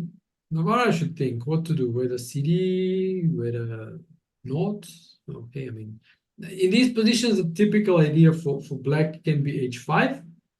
The idea is to harass the knight with h4, even though I'm not sure if it works in this position. Probably doesn't. But that h5 with the idea of harassing the knight is happening. Okay, maybe knight g3, just g6, and then h4, to stop knight f5. It's a common motive. I mean, you harass the knight with the h pawn. Yeah. So that's also something that he could consider. But there is also like I don't know, rook e6 and then rook c6, just not touching the Hmm. position in the center and just preparing for possible developments. Yeah, Yeah, a lot of preparatory moves. I suppose a6 as well. We saw that this Hmm. was useful later on, so just make it now and then see what happens Hmm. later. Yeah, like a6 b5 right here. Yeah, and without bishop f6 after b5, knight can come to b6. Many ideas. Yeah, I mean it's a complex position and many ideas to consider. Not easy, and therefore I'm not surprised players are taking more time. Yeah. Yes. Yes, yes. So let me see if what's going on. Okay, Navara thinking. Alex, maybe we should take a quick break here while we Yeah, have. sure. Yeah, yeah. Okay. Players are thinking, taking longer to play the move, so we can take a short break. We'll be back in 5 to 10 minutes, and yeah, hopefully we have a move by then. Yeah. All right. Yeah, see y'all soon. See you guys.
And welcome back to the first game of the match between Grandmasters Blohberger and Navara. Live commentary with me, Alex Colovic, and Kostya Kavutskiy. Since we left, we had only two moves, I think. Two Mm-hmm. white, black. And the development was that we left off when Felix played bishop f2 and Navara played knight f8. Like I mentioned, there were many ideas. We didn't mention this move, but we mentioned many others. A sensible move because once there is no threat of bishop f6, the knight is improved, going to likely e6. Mm-hmm. And from there, controlling g5. Okay, it's a bit more active than being on d7, where it's controlled by this pawn on d4 takes away these potential squares.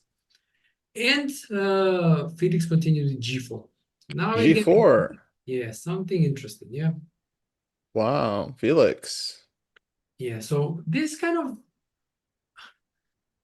I mean, it's hard for me to consider it as a kind of an attack because black can at any point just take and go queen c2, unless, but this is, I don't think it's actually playable that after cd, white takes cd because queen c4 then forces the exchange Mm-hmm. anyway. Yeah, So black can unlikely. exchange queens at any given moment. And this probably forces to consider that this g4 is more like a long-term plan of just grabbing space on the king side. Mm-hmm. Maybe h4, g5 at some point, knight g3 also, just kind of taking space on the king side and keeping the queen side as it is even after the exchange of queens. Yeah, but still very instructive. And I feel like, if black goes for the end game, then he's basically admitting that white's attack is potentially strong on the king side. Yes, that A too, bit of a that too. psychological. Now, Yeah. one drawback of this move knight f8 is that the knight no longer defends the b6 pawn. So this idea of a6 Mm-hmm. I mean, is no longer working because the pawn is obviously hanging. And why I'm saying this is that, let's just say in the end game, I don't know, let's take queen c2, doesn't matter, takes. Now white can go a4. And Right. black cannot defend by a6 as we were doing in the other lines when this was b6 pawn was defended. And here a5 becomes a threat. So maybe this is also an idea for white, taking advantage of the fact that the knight is no longer there on d7. So let's see now how Navara reacts, because, I mean, I guess natural move is 96. So after G4, basically he's been tanking. Yeah, I don't know if we can see the time per move, but maybe I can just go back. Okay, so already 6 minutes. Mm-hmm. Already 6 minutes. And move 19, they have to make it to move 40 to get the Yeah, extra time. yeah, So, 21 20 moves moves here to make for Navarro. for less than 2 minutes per move. 2.5 if you add the 30-second per The move. 30-second increment. Yeah. Yeah. So it's not dire by any means, but it's like, okay, he like can't afford to like here he has to think, come up with a direction and then kind of go for it. Yeah, because time also needs to be okay. 96, we expected that. Time also needs to be 86 play. considered, yeah, in combination with the complexity of the position. Like if the position is not complex, you can make kind of 10 moves in 5 minutes or 3 minutes, doesn't really matter. But if it's Hmm. complex, then even half an hour, maybe a little. So that always needs to be taken into consideration. Yeah, absolutely. And All knight right, does go 96. to Now, e6 and okay, knight on e6 I feel like is just a very professional square for this knight, right? It's like yeah, such a classic maneuver. exactly. Yeah. Typical for Queen's Gambit declined, and also here. So now, okay, h4 is one move, knight g3 is another move. Hmm. Yeah, I would think knight g3 makes a lot of sense, just right behind the g pawn. Yeah, But okay, h4, h4 yeah. create. I mean, h4 maybe not because it doesn't really create the threat of g5 because that Hmm. square is controlled. Yeah, so maybe knight g3 makes more sense. I mean, I don't know if moves like queen f5 make any sense because they doesn't threaten much. The only point is that the queen can't be chased away with g6 because the knight on f6 is king. But Hmm. otherwise, it doesn't. I mean, okay, maybe h4 g5 now, but it's still far-fetched, I think. Right. Even if only cd queen c2, yeah. So that I don't think it's really serious. Knight g3 is by far what's most natural. But I mean, I don't know if it's how good it is. But now maybe we can go back with the bishop somewhere to harass the knight. Bishop h4. Hmm. Or to g3. That was my initial idea, to go to e5 or maybe in some lines to d6, especially if cd happens and then maybe the bishop can. But it's still susceptible Yeah, to. fair enough. Yeah. A lot of options here for white, huh? Yeah, Hmm.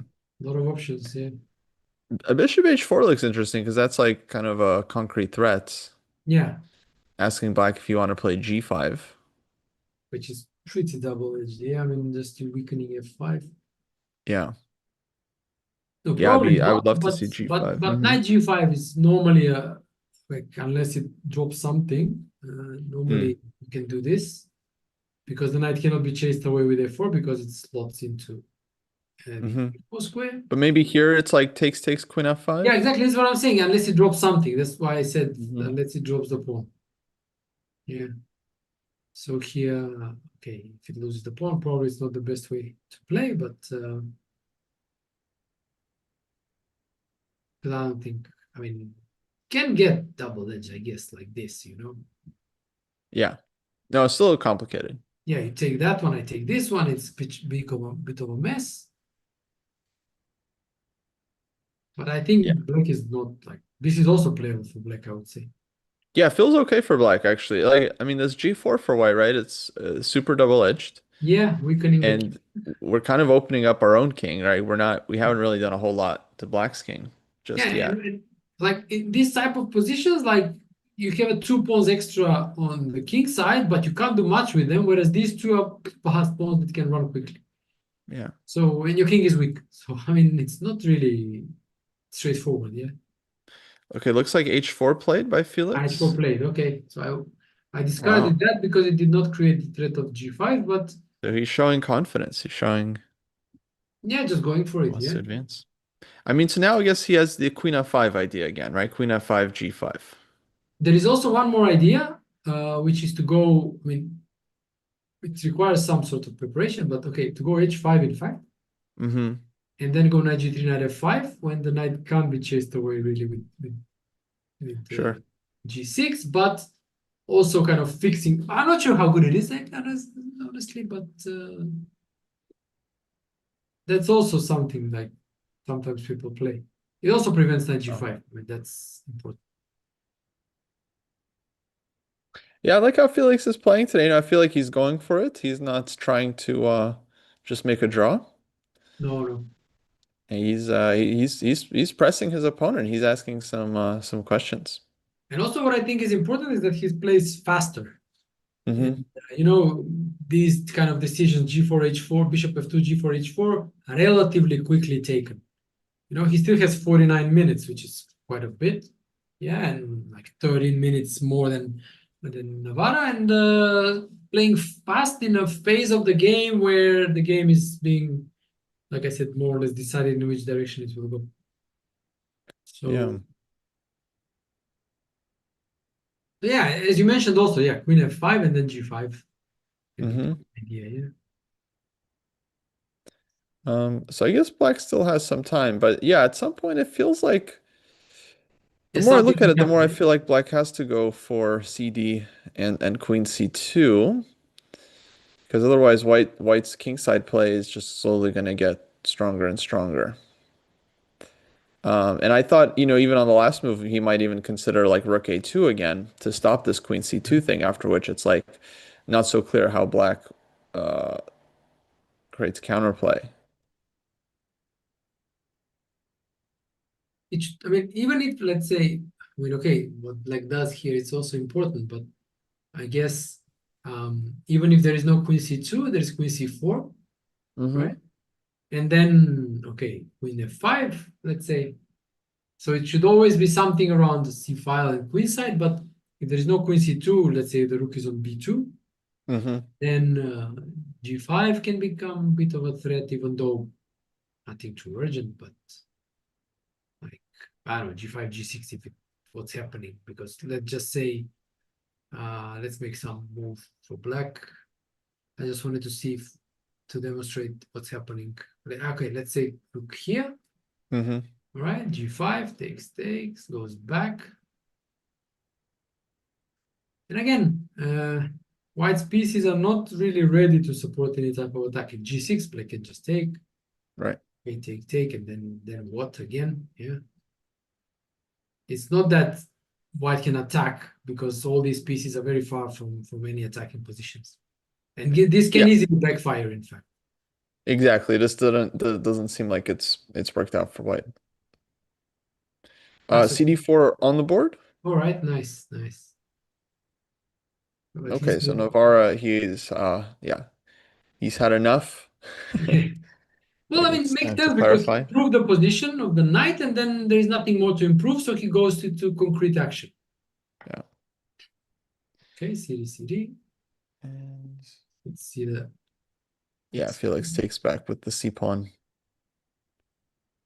He thought for a little bit there, but yeah, takes back kind of the expected way. And a little strange, Navara there got up on his own turn after CD.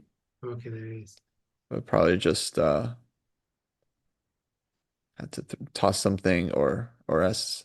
I think he asked maybe the arbiter to Open the maybe window. open the window or close the blinds or some adjustments. Maybe open Yeah. the window. Yeah, there we go. Folks, they're playing, I believe, in Vienna, Austria. Beautiful Vienna. I've never been to Austria, but I hear it's gorgeous. Yeah, it is. It is. It is. Of course, that's where Felix is from, so he's playing on some home territory.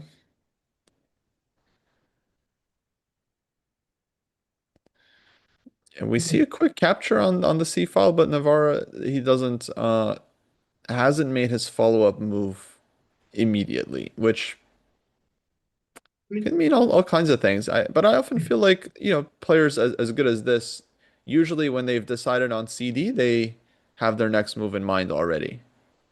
yeah, but sometimes it can happen. You understand that you must make some strategical decision, like in this case, CD and open the C file, but then you're not sure how to continue. Should I go queen C2? Should I go queen C4? Should I go rook C4? I mean, Uh-huh. you have like different options, but you're sure about the strategical decision, so you make it. So CD, and then you're not sure of the concrete continuation. So now you're rechecking a little bit. Even though you have your preferences, you probably think you know which way you're gonna go, but you still want to make, let's double check, for example. Yeah. Yeah. Yeah, fair enough. We have a question from the chat. How about Queen C2, Queen A6? And Ah, yeah, actually, definitely a fair question. all right, let's put it on the board. Um, There. All right. Personally, I was hesitant to allow Black's queen into White's position, especially after having played like Just G4. defend, and what's the idea? And I yeah, mean, I mean, exchange Rook queen with C1. rooks. I mean, normally queen works well with light pieces and can be stronger than two rooks, but here the light pieces are pretty passive. Yeah. And I mean, the queen cannot cause any damage by taking pawns either, so I don't think this is too promising Yeah, I for think I would take white. Black there. Yeah, I mean, you can quickly take the c file, and like, I don't think this is too promising for white. So queen a6, okay, I guess it's possible, but then how do you follow up? Like, what next? Yeah? I don't know, maybe a4 and a5. But Yeah, Rook E7, A4. Um, but there can be some counterplay maybe with Rook C4. yeah, a5. And yeah, then like Queen E2. To go there. I had this these sacrificial ideas in mind, like yeah. maybe take and go rook e2. Oh, yeah, or this, for example. I Yeah. mean, even without rook c4, but yeah, it could be interesting. Yeah. I mean, I don't I know if guess it rook works because c1 there is is rook still, but c1. Yeah, I'm not sure if it works, but definitely interesting, like something like this, you know. yeah, yeah, But I yeah. don't The think this idea works. No, is there. knight is definitely it doesn't work for sure. But some ideas definitely. I mean, this is Hmm. probably just better. Yeah, and there are all sorts of sacrifices can happen. The queen is a bit off. Yeah, I think that's my feeling. So yeah, I'd be very hesitant to play like this for white after pushing g4, h4. I feel like the queen needs to be Yeah, exactly. on the king side for us. Yeah, yeah, I agree. I agree. So yeah, now okay, queen c4, queen c2.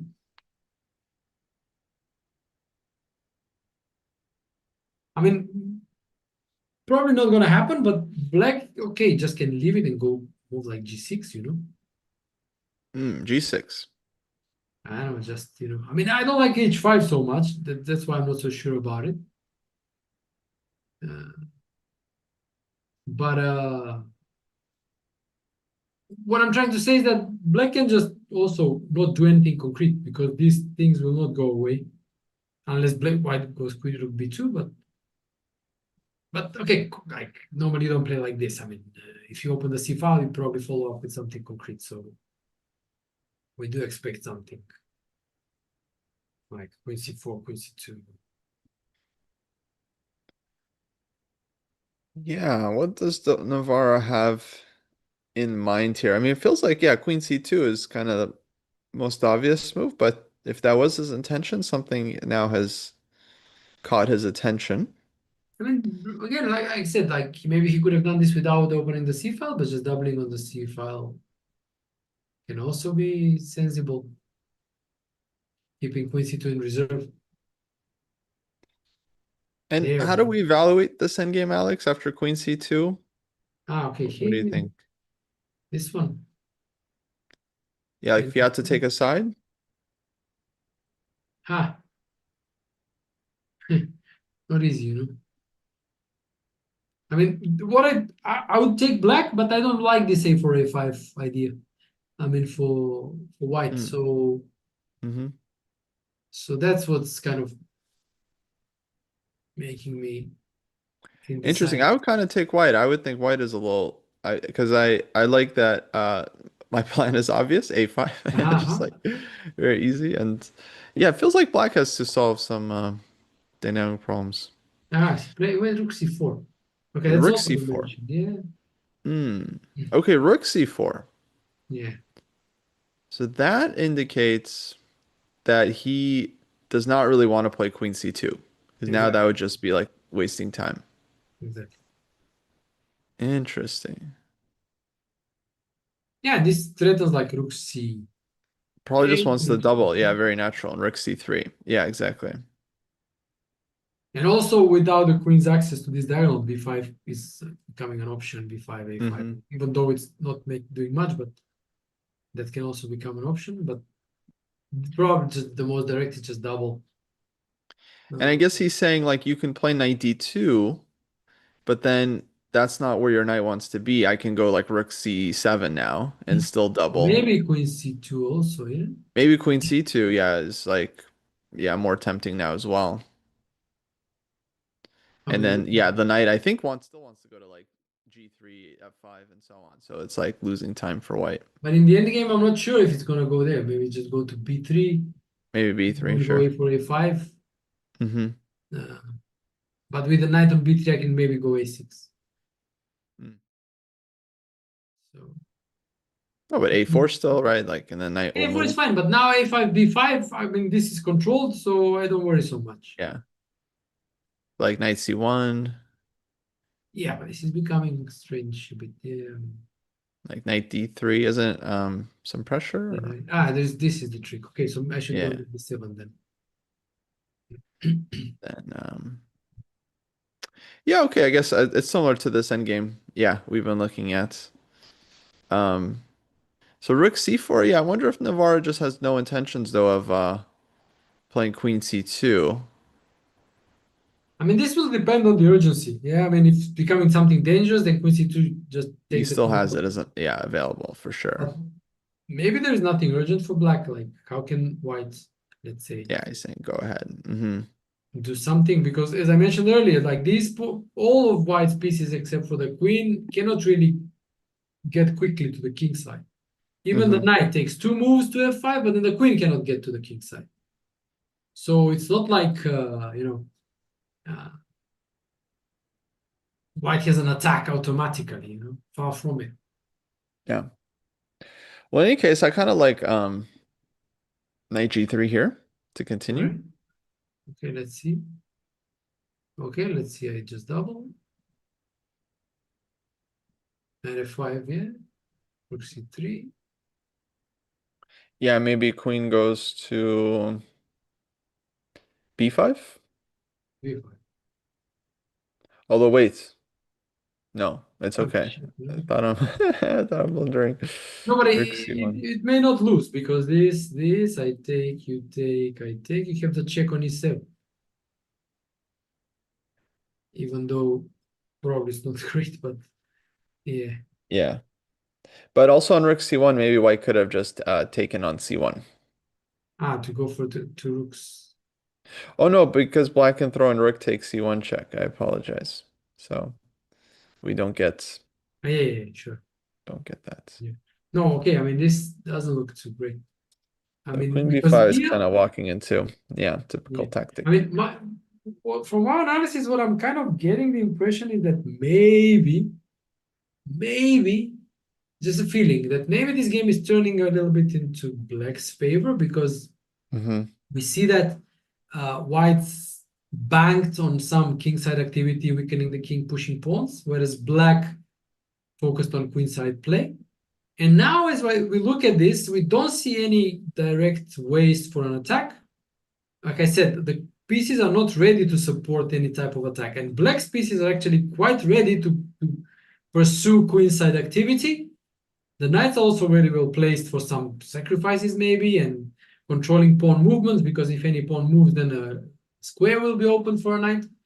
So maybe just we're on the verge of Blake taking over the initiative. Just my impression. I'm not sure if I can, support it with some concrete analysis, but it's just a feeling. Yeah. Yeah, no, very possible. Um, but I don't know, I kind of believe in white's position. Maybe I can try queen f5 here for white. Queen f5. Yeah. All right. Strategy g5, I And then I see. want to put it in G. Yeah.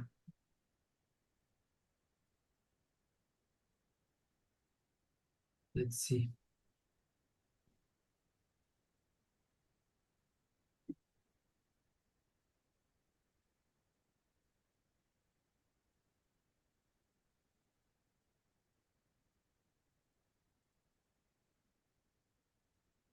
Yeah, again, options. Yeah, maybe, I don't know, maybe,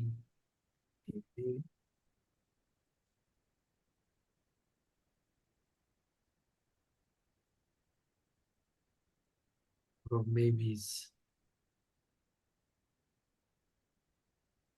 yeah, it's a position where you want to have a good think, yeah. Oh, for sure. Yeah, But now they're starting to, yeah, approach the lower time. yeah, About half an hour 43 left. minutes for Felix, less than Yeah. 30 for Navarra.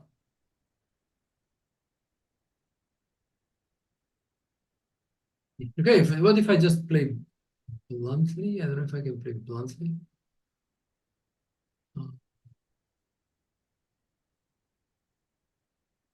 maybe not so much. I don't know.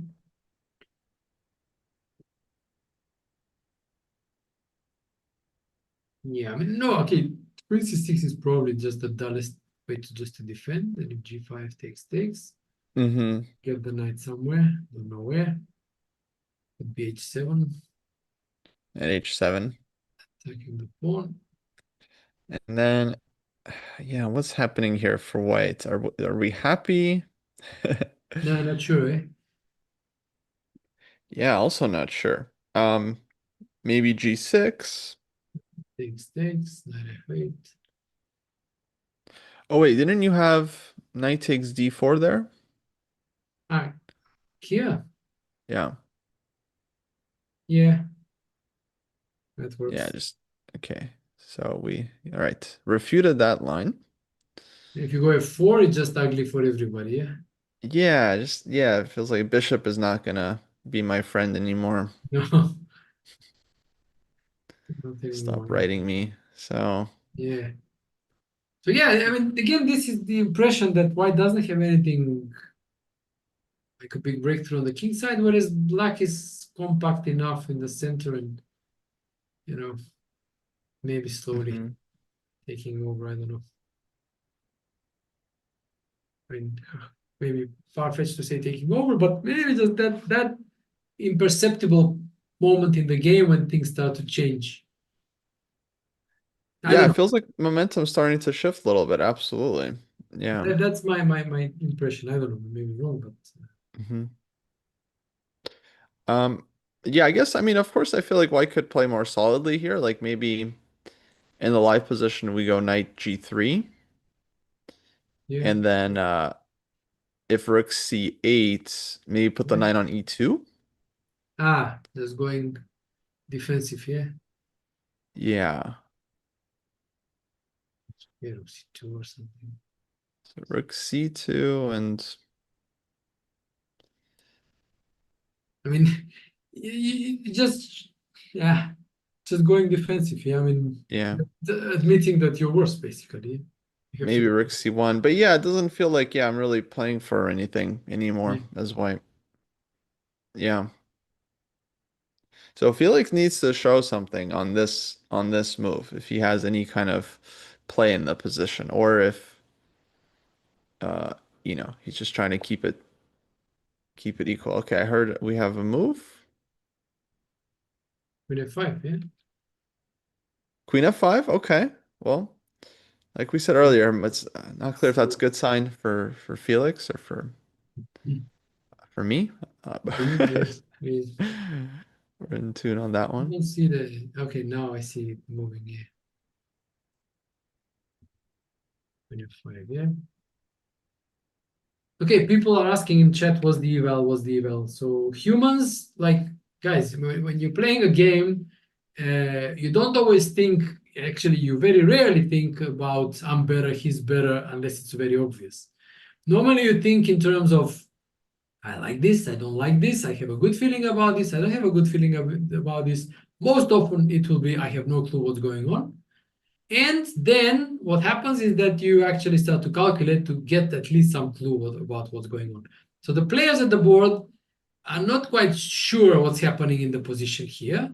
All right, but that's pretty certain they're not thinking in terms I'm better or he's better. Okay, they're just trying to come up with moves which they think are the best and then see how things work out. But for the ones of you who are so uh, I mean, insistent on the evaluation, maybe I can switch the bar on, and we see it's minus. Can you see the bar? Can't see the bar. It's Yeah. minus 0.5. So slightly better for black. So Oh, so maybe I was right Navara. in this hunch that I had. Yes. Yeah, so, but you still Yes, you called the swing correctly. So we had it right, guys. We had it we knew like we kind of were on the right track, just saying. But okay, yeah, Engine can confirm what commentators were already getting at, yeah, I suppose. yeah. So okay, when I turned the eval bar on, the suggestions were queen c6 or queen d7. So okay, queen c6 is what we looked at. And also queen d7 or even rook d8. Rook d8 But all was these moves are logical, yeah, because they're just defending the d yeah, but pawn, I didn't basically. like this line takes, and then I was looking at knight e8, but then I didn't like g6. hmm So I thought if knight there, then gf7 and wins a piece. But maybe this is fine for black if black just goes back, and this is not a big deal. Yeah. But like I said, the pieces are not there to support any activity. That's like the problem for why even when you get your G5 in, it doesn't look like it's actually helping us. It feels like our king is the one that's still Yeah, not doing much, opening not up. doing much. Yeah. Okay, so Felix in a bit of trouble here, a bit of danger. Yeah, I mean, this is again important whether he feels that or not. I mean, Hmm. normally what happens is that if you get into a position you're optimistic about, let's say, let's assume it's this type of position, you play a move like Queen F5 and you think things are going well, but then you start calculating the variations, and then the variations do not support your feeling. Hmm. So your feeling is that you're doing all right, but the variations don't support it. And then strong players, what they do is that they readjust their feelings based on the calculations. So Yeah, basically that's me every game. I'm like, why aren't all the tactics working for me? And then somehow yeah, end up in exactly. trouble. So Oh, one, and the earlier you recognize this, the better, because you have more time to readjust and maybe just admit that yeah. okay, that your feeling was wrong and you should readjust. Maybe play for equality, maybe play for exchanges, maybe whatever it is. But you have more time to readjust. Whereas if you insist on the feeling, okay, and you go into deep, then it may easily be too late, and already you will be lost by the time you realize that the lines are not working for you. So this is a Right. critical moment in a game of chess that you must be really aware of. You must be in touch with the calculations, touch with your feelings, and then see how they correlate. Yeah, you need to have the right evaluation because if you don't, you're not going to be searching for the right things. Yeah, and so no, it's yeah, totally legitimate. Yeah, If you're looking for your car keys, right? But it turns out you had to be looking for your wallet. It's like you're never going to find your wallet while you're looking for the car keys, right? So, exactly. Yeah, and uh, bear in mind, it's very hard for the players at the board. They don't know the evaluation, so they must yes, must come to the evaluation based on their calculations. So they it's don't get to just ask someone, "Hey, what's yeah, the eval?" click the eval bar. Yeah, click Yeah. what's happening. Yeah, and then it's easy. You know, the eval is saying okay, black is somewhat better, and then with white you go whoa, whoa, whoa. This is not what I expected, but let's find a way out. Yeah.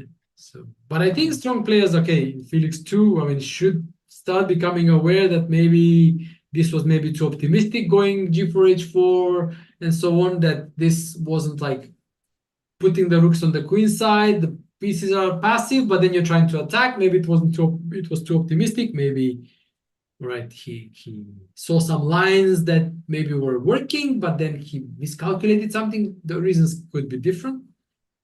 And now he probably, I mean, this will be interesting to see how he deals with this new situation, because I'm pretty sure when he starts calculating, he'll see that some lines are not working as he probably hoped for, and then how he readjusts.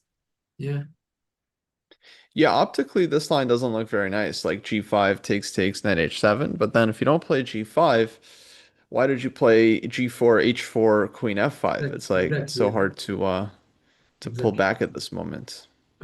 I don't know if White can postpone G5 for a move. Let's say knight G3. I don't know Hmm. what it wants, but just getting one piece closer to the king side at least. So what does Black do? Well, let's say just a move like B5, just something kind of Right? Let's see. G5 neutral. takes Hmm. takes. 97 again. Yeah. Yeah, Again, like I said, I'm not sure what knight G3 does, but mm,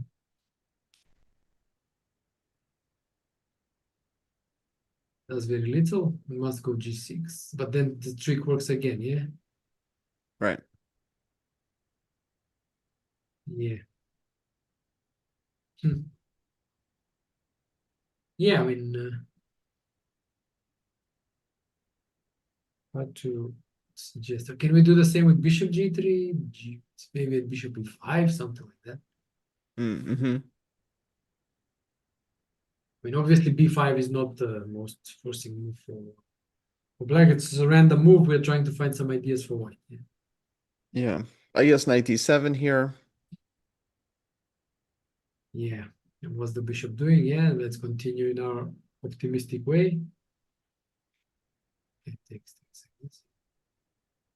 But maybe not HG, maybe knight takes E5. Okay, and then take rook h4. Oh, like Yeah, yeah, that was the idea. that's devastating, probably. Okay, well, it's this is all like backfiring badly, and which just means that we can't find ideas for white. Yeah. Yeah. Yeah, real question is like, will Felix be able to come up with something? Because it's hard to just kind of sit and do nothing as white. Yeah, Black now has this like long-term plan, yeah, of just like pushing the queen side. yeah, just doubling and slowly getting grab space on the queen side and so on. And this is also a very unpleasant moment for a chess player when you have been going for some time in one direction, which in Felix's case was push the pawns, try to create something on the king side, and suddenly you realize that direction has been wrong. And then what? Like you shift, or do you Mhm. adjust, or do you continue in that direction? And it's a confusing moment. And then it's a hard decision what to do. Yeah, so Yeah. yeah, when the lines are like telling you that direction has been wrong, the lines have stopped working for you. You're not getting what you want from the position, and then like what to do? Yeah. So I think I was expecting to spend some time, but he didn't. He went to rook a2. Rook A2, okay. Yeah, there's a suggestion of A4 as well, which is interesting. Uh-huh. Which makes sense because if black took twice, then white would get G5. But But that's rook again, A2 is very thematic. We've been talking about this move for some time. yeah, rook a2 or rook b2. Yeah. Hmm. Basically, kind of consistent with his overall plan, If you go even like if it this. might not be a correct one. Yeah, it is consistent, so he's continuing in the same direction more or less. Bishop moves and maybe rook swings. So Now, what will we see from Navara? Rook C8? yeah, rook c8. There is also maybe rook c1. I mean, I'm not sure if it's good, but at least the queen is getting Rook there. C1. Try to get in on the back rank. Yeah, Yeah. but I'm not sure because takes g5 maybe. Hmm. This one is hanging, so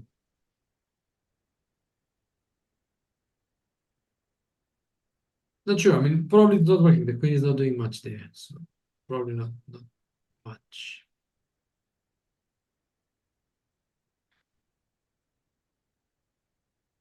Takes G5. This is also a moment for Navara because like he needs to think, does he need something concrete? Like Hmm. intended with rook c1, or he thinks like, no, my position is safe enough. I can just improve and go like b5 as we were saying. Yeah. Right. Just okay, my position is super solid. You can't do anything, and I'll just improve with b5 and maybe a5 and so on, or just doubling with rook c8. Yeah, Yeah. you can always double on the C file. You have rook Yeah. C2. Yeah. So that's what he did. Rook c8. Okay. Rook C8 played. Okay. And Maybe. he's picking up the pace a little bit. Yeah. 25 minutes to make 17 more moves. Yeah. Yeah, and black's position just looks perfectly harmonious. Yeah. Yeah. And this is a characteristic of strong players. I mean, whenever you look, you see that their pieces are nicely placed, Yeah. and Yeah, that's how they do that.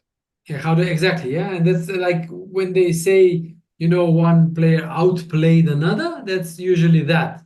They move the Hmm. pieces in a more harmonious way and put them in more harmonious setups than the other Right. one, the other player. Yeah. Yeah.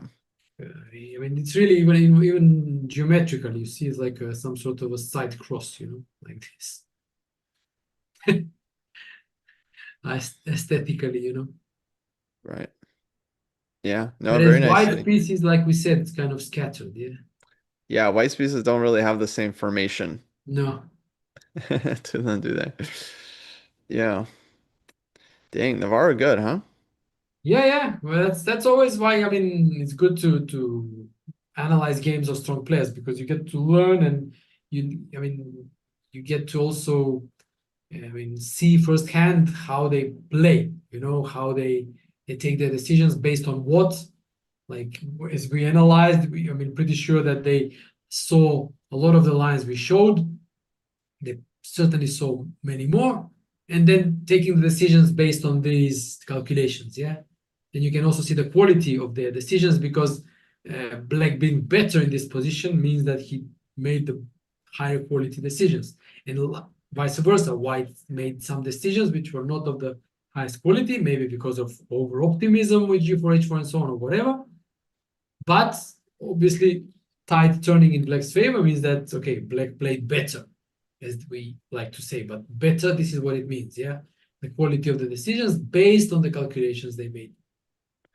Yeah, but very logical game, right? Because like white has been expanding now on the king side, playing on the flank. Black has responded with this kind of central action on the c file, and so far it seems like white is not really in time to create No, no. sufficient But threats. if you remember, we spoke about this very early on when we were deciding, we were saying, okay, white should choose a plan, and white had these pretty safe plans. You remember, some queen b5, go for some endgame, play Yeah. it safe, and so on. Whereas he decided to be more aggressive and play like this. And that actually in modern chess is that the only way when you get a chance to win with black. When white actually shows ambition, shows some aggression, and Hmm. then as black you manage to let's say generally said refute it in one way or another. Yeah. So that's how you Right. actually win with black. Otherwise, it's hard to win with black. Uh, Yeah. So yeah, Navarre, he's away from the board now. He's confident. I think he's might just be like in the room, just kind of standing off to the side. yeah, probably. Yeah, just And watching Felix, the board. he's Yeah. doesn't look very happy, I gotta say. It feels like he's kind of thinking what to do. His play is not very obvious. G5 is what he's building up towards, but takes knight h7, just awkward to deal with for white. What to do there? There's no clear answer. So, um, yeah, tricky moment for him. Yeah, tricky moment. Yeah, like I said, the problems are also psychological because he needs to readjust. Like, Hmm. you know, maybe trying to play for to save himself and or over a disaster on the queen side, not to be overwhelmed or things like this. I mean, point objectively probably is just not much worse, but it still starts playing from the defense rather than going for offense. Right. Mm.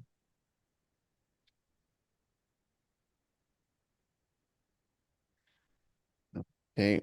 So, well, he's still got about half hour. Yeah, So just little bit, a few extra minutes over Navarro, but not much. So yeah, it feels like a lot could be decided next 17 moves. Ooh, it's only game one. I wonder if Felix is feeling the nerves right now, the pressure of the situation. I read about this. Somebody was talking about the pressure, but I don't know who or when. I'm not sure if it was Sindara for the candidates. Maybe it was. Hmm. When they asked him the very same question. Mm. And he said that actually, yeah, before the start of the games, maybe a little bit, but once I started playing, I was completely focused on the moves and the position. So I think should be the similar for Felix. I mean, just forget about anything, just focus on the moves, calculate, focus, concentrate. So I don't think he has time for the luxury to take care of, to Mhm. worry about nerves when he's in a bit of a, I mean, a bit under pressure on the board. I Yeah. guess he has, yeah, enough to worry about on the board. Yeah, because like what to do? I guess this is one of the toughest situations in chess is when you are worse Yeah. and you don't have any clear way to improve your position. Or a So way basically, out. you just have to like stay put Yeah, yeah. Not and easy find at the all. best way to do nothing. Yeah, not easy at all. So like But Queen then, D3 pulling back. Yeah, King G2. I mean, there's all kinds of moves to just kind of try to solidify, basically. yeah, I hope that nothing bad happens to you on the queen side, maybe. But yeah, it's not a very fun situation to be in for white. No. And I mean, as you mentioned, body language. I mean, just a bit earlier, I saw him like, look, if you see him how he's sitting, he's looking. I mean, he's facing the king side, you know. So, Hmm.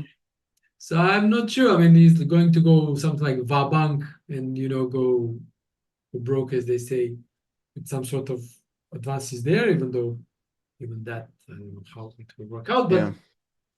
if he's going to, because I mean, if you look at it, I don't think he can do much on the queen side. I like this thinking pose he's got with like the one hand. I mean, He's got his head on one hand and like he had like one arm behind. I feel like it was very Fisher-esque of him. I feel like Fisher used to maybe, use yeah, this yeah, pose yeah. a lot. Maybe, yeah. The one hand on the chair and one hand on the chin. But yeah, how much will it help him How much like the pose helps. come up with with an idea? Yeah, the pieces unfortunately are still having the same properties. I don't know what he's supposed to do. I mean, he played Queen F5, right? But now it's like we don't really like G5, so uh, what to do? Okay, he's reaching and Yeah, let's see. knight G3. You're probably seeing this faster than me because I don't see it yet. I guess I'm just following the Lichess like Okay. the broadcast board. Okay, I'm looking at Yeah, the yeah, yeah. channel, but in knight g3, yeah. Okay, so knight G3. Okay, well, knight G3 is still he's still playing as if Yeah, bringing pieces close to the king side, as we said, yeah. yeah. Yeah. And now, okay, fair enough. Yeah, now ball's back in Navara's court. How to Yeah, proceed? Does he rook want to go c2, rook rook C1 check? c1, Right, like trade there is. somehow. I mean, I don't know if 98, 96 is anything to consider. Mm-hmm. 98 could be interesting. Yeah, because then, but I mean, even if you get 96, queen can go to e5 and kind of still be kind of annoying. Yeah, I mean, can't chase it away, Mm-hmm. but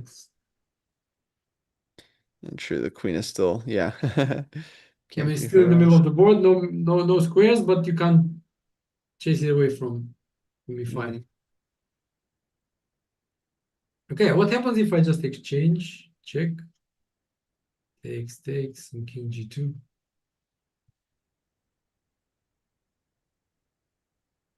And then what's going on here? Maybe.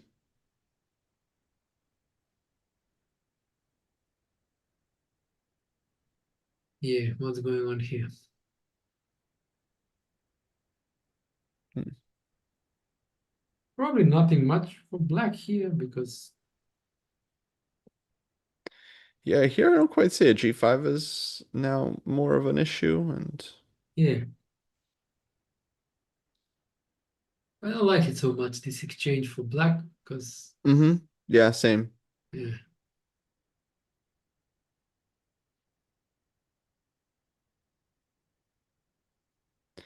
Yeah, there's still rook C2. yeah, rook c2.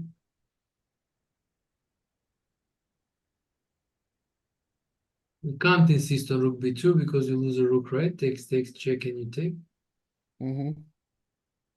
The problem is white should take, yeah, because what else?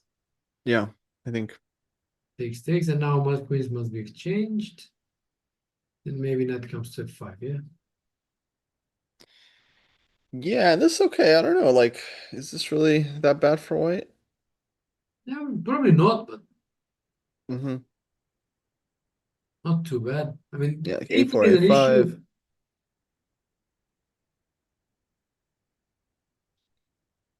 So what do you suggest now? I was thinking A4, A5. I4. No, the a pawn is an Mm-hmm. issue, but the point is, I guess, is that you just sack it and get Yeah, some counterplay, yeah? yeah, exactly. I want rook C1.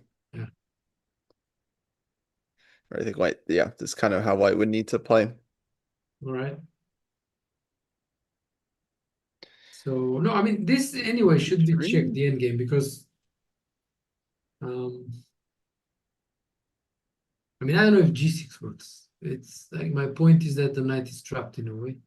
I mean, okay, goes away via g4, but black wins time. So I don't know if I get any time there for anything. Mm-hmm. But no, this is probably too slow because there is also 95. Okay, I don't know. I don't know. Maybe still like takes. Looks too random, I think.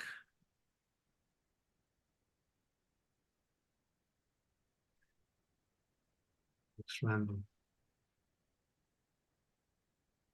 No idea what's going on here. Yeah, this could be anything. I don't know. Hard to say. No, Knight G6 is too f4. optimistic. No, Yeah. no. But I don't. Not sure. Maybe no, I can't go 97 because there is check here.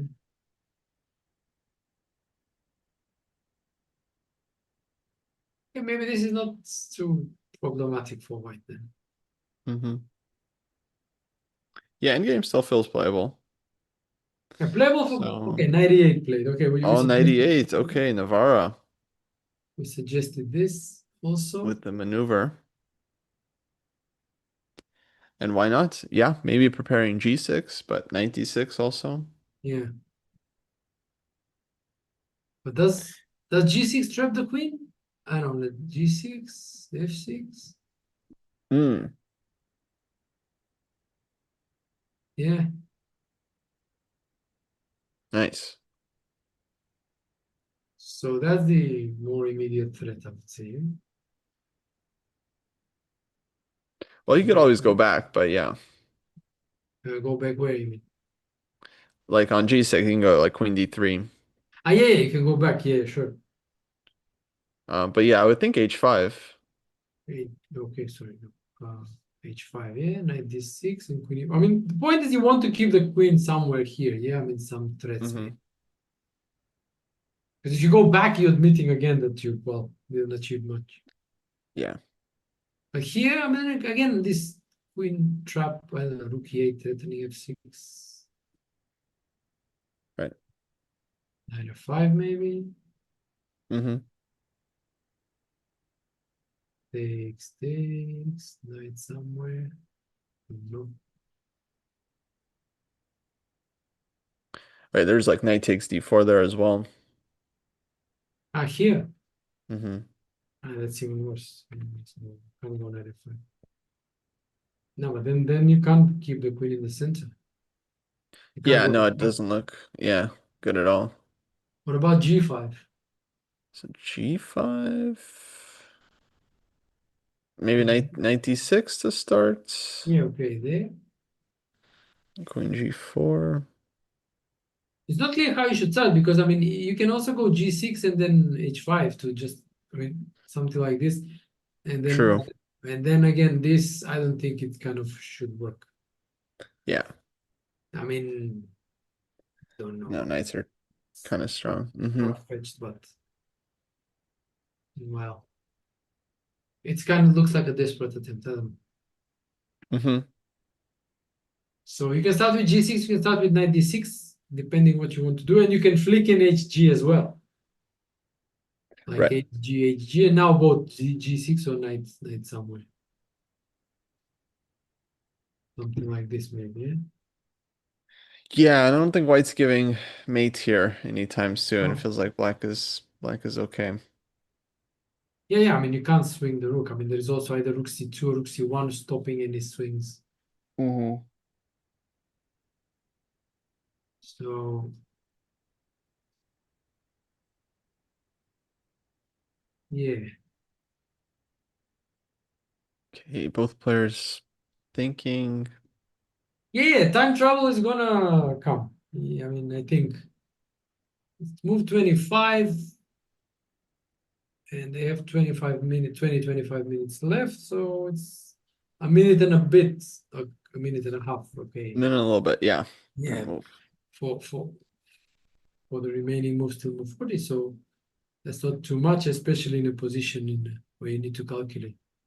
No, no, I have a feeling they're gonna use up most of that time in the next couple of moves. Yeah, yeah, yeah. It's like Yeah, you're right. You're gonna right. have to speed it up. Yeah, because this is what it requires the calculation. Yeah, very critical. Well, this is chess, folks, guys. This is chess. It's like Yeah. you have options, you have ways to go wrong. Is knight But h5 98, a move? 96. Nice maneuver. Is knight h5 a move? Probably not, eh? Just go knight d6. Knight H5. Yeah, 96. But here at least you don't threaten to remove them because you get mated, but f6 is a threat. Mm-hmm. Maybe I can go bishop g3.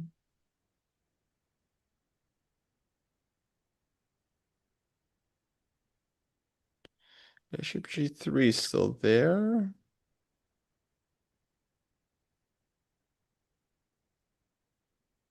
Well,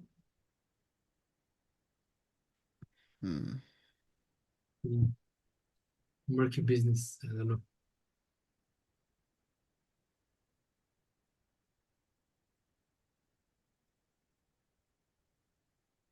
Hmm. Yeah, I don't know what's going on here. Knight B5? Knight B5? Five, and then what do we do? Yeah, I feel like it's going wrong for white. Yeah, I mean the point is like scattered or pieces are not coordinating well. Mm-hmm. Just not coordinating well.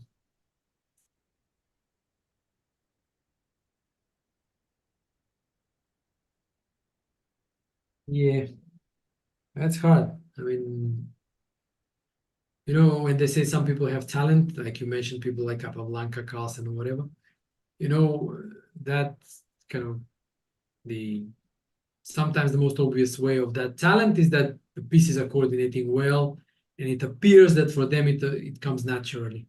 Mm-hmm. Just the pieces come to these squares when they just happen to coordinate well. So you'll never see Yeah. some lack of coordination in their pieces. Like here, Right. we could notice we mentioned that okay, Navara has been doing it probably a bit better than Felix, and Felix is actually struggling here to coordinate his pieces in a meaningful way. Yeah, Yeah, definitely. Black's position just looks so harmonious. yeah, Kind of like ideal Rogozin. yeah. Light square strategy, control of the C file, knight maneuvers. Yeah. So when people ask, how do you learn chess? How do you study chess? Well, this is how people studied chess in the past. You analyze games by the players and you see how they put the pieces, how they play, what plans they employ. That's how you learn. So Queen D3. Okay, so the Yeah. whole plan with G5 didn't quite work, but the idea is to put the knight on F5. Yeah. So Felix pulls back, which I think is correct decision. Yeah, this queen could not stay on F5 for very long. But now he's getting hit with queen rook C3 as well. Yeah, Rook C3, then where does the queen go? Mm-hmm. Back to E2, back to F1, go to B5. Where? Yeah, maybe just E2. And yeah, I guess he's preparing knight F5. Then if I go G6, you go H5, yeah? Mm-hmm.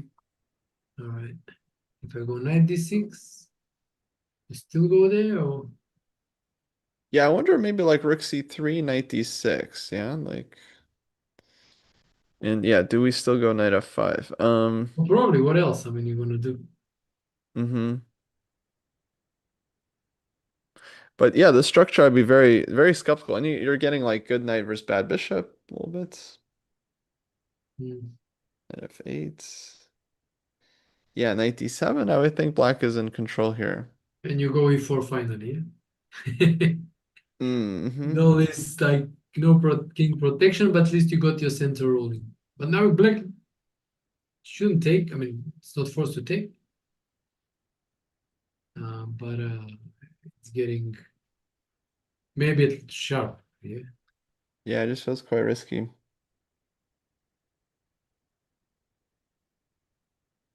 Queen d3. I mean, there's rook c3 is not kind of like forced, but definitely natural. You can go knight d6 immediately and go for this. Mm-hmm. Hmm.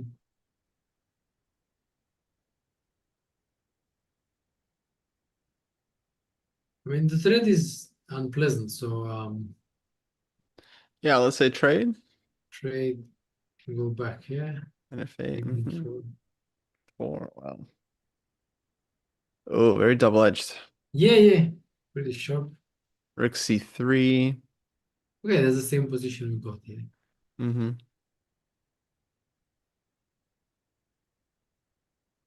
I don't know if f6 is a move, trying to kind of keep this somehow undermined, but Yeah, d4, sure. yeah, d4 takes. God Mm-hmm. knows what's going on, yeah. White's king, yeah, feels very, very, very open. Yeah, yeah. But for the time being, the white pieces control the entry points more or less, so it's not in immediate danger, but it can be, yeah. That's what's saying, yeah, can't do that. Must go bravely forward and hope I Ooh, don't get mate. f6. I don't know. 96? No, it doesn't look too great. Doesn't look too great, I have to admit. Yeah. I don't Yeah, know. well, it's the g4. We push g4, h4. This is sometimes it backfires. Yep. I mean, if you don't make it count, it will backfire. Somebody wise at one point sometimes said pawns don't go back. Mm-hmm. Yeah, so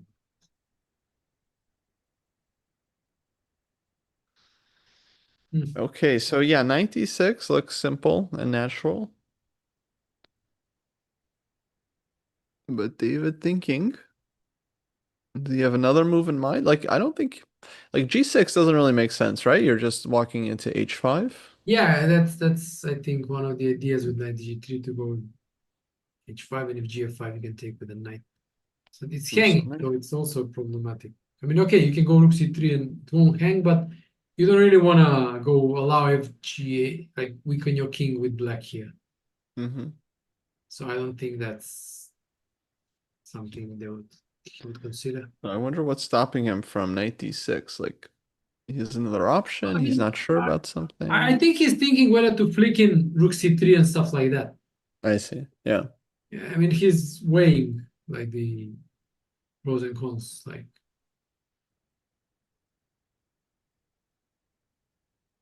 Yeah, that makes sense. what's more precise to have it with rook c3 or without rook c3? Maybe some other move. I don't know. But 96 is that's what he played, 98. So Mm-hmm. I would assume that's what he will play. But there's also, I don't know, check, but check. Yeah, we didn't really like the rook trade on c1 for black Yeah, just because this feels looks like just giving better up than some this of one. Yeah, black's pressure. Yeah. yeah, yeah. So either rook c3 first or just knight d6. I guess with knight d6, maybe white still gets to play knight e2. You don't get the rook to c3 or anywhere. So I maybe we with could that go. logic, he goes rook Okay, c3 96 played. first. Yeah. Nope. There's no knight d6 is good enough.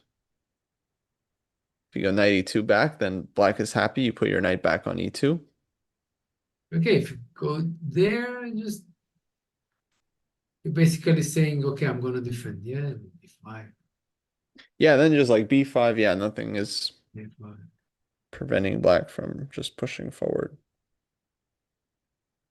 So it's either going there or going forward. So, but this we said like did not quite like so much. Yeah, this seems super risky. I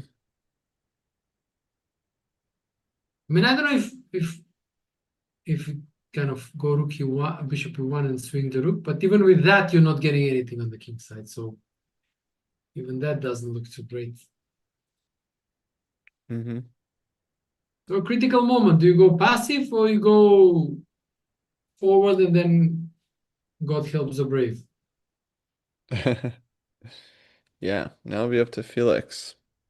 And looks like He goes he forward. Yeah. goes forward. Nice. All right.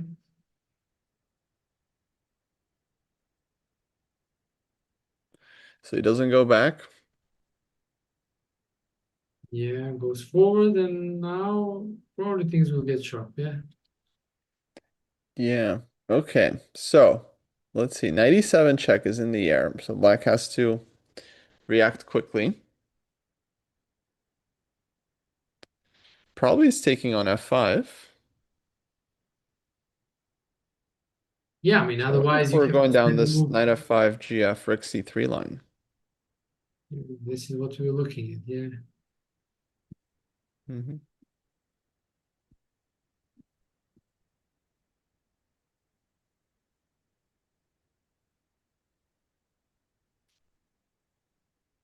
Here we go, queen b5. Um, Right? I was thinking some endgame right. maybe. How bad it is or not. Because I want to go e4, basically. Right. Maybe knight d7, e4, knight f6. Yeah, okay. We're going maybe to h5 or Yeah.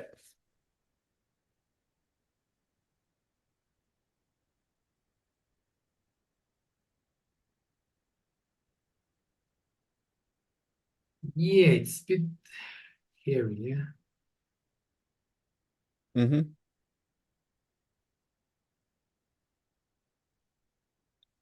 Knight h5, my bishop there. But then Mm. you can take, yeah. Yes. Okay, we have move. This looks pretty sad, yeah. But Yeah, we do see the trail on f5. And now but then I don't know if see I what managed to do we push the pawn, maybe expect. it's not, but it's definitely not looking great. Okay, so he Expecting took on it. Felix now to recapture, yeah, with the pawn. Yeah, because taking with the queen doesn't aid much, does it? I mean, it threatens nothing. You can't touch the knight on a6. How do you continue anyway? Yeah, just worse. But with the pawn, at least we get some Some action, ideas. yeah, some Yeah. sharper stuff. But he's thinking, Well, but that's that means that he's also considering take on f5 with a queen. mm-hmm.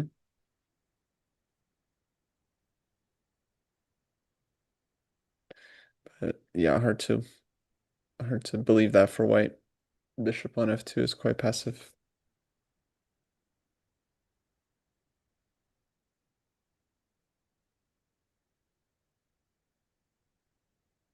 Yeah, because things left long term, black is just pushing on the queen side, and white is just gonna be forced to defend without any counterplay. So he should try to stir up some Hmm. trouble. Yeah.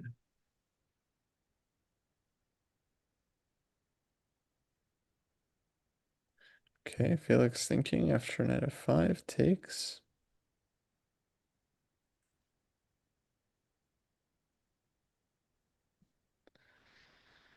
Looks like a real decision for him.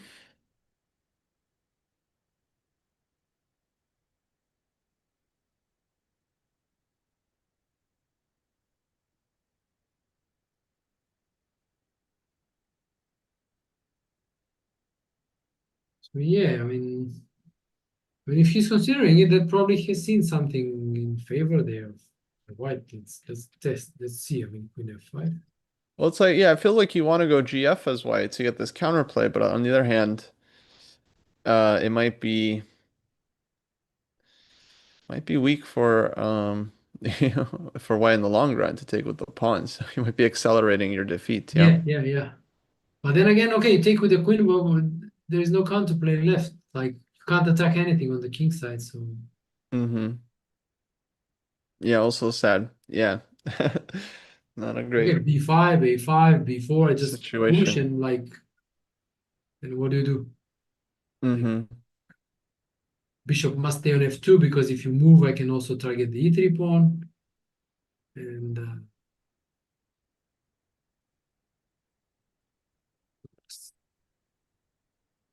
don't know. Yeah, just seems like easy play for black, playing for two results. Yeah, exactly. Yeah, yeah. Either way. So, it's a tough choice. 'Cause the I GF, don't you know. I might could like go g5 maybe. I don't know. hammers. Wow, but he's really mulling it over. Yeah. So that The means more he thinks about it, yeah, the more I feel like he wants to go queen f5 because that's like exactly the right, less. right. Because natural would be g5 you played quickly, but once you Hmm. start considering it, maybe you just have second thought. Yeah. Yeah, I guess g5, but then like there's g6, h5.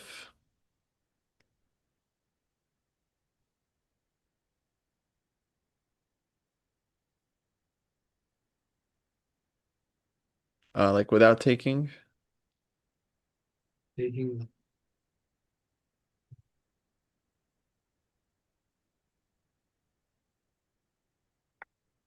Oh, what he go for? Queen takes. queen takes. Yeah, I still don't see it. But, oh yeah, he's reaching for it. Queen takes. Yeah, well, Is maybe not the most exciting way, but yeah, it feels like that was probably a better way I to mean, take back. So positionally is the better way because you're not messing up your structure, but yeah, dynamically is not like too great. Yeah. yes, Felix Okay, is maybe he just wants to go g5, g6, like kind of to disturb the balance somehow to distract black from just pushing on the queen side. mhm. Somehow it feels like Felix kind of understands now he's not like it hasn't worked out. Now he's trying to kind of keep it within reason as much as he can. Yeah.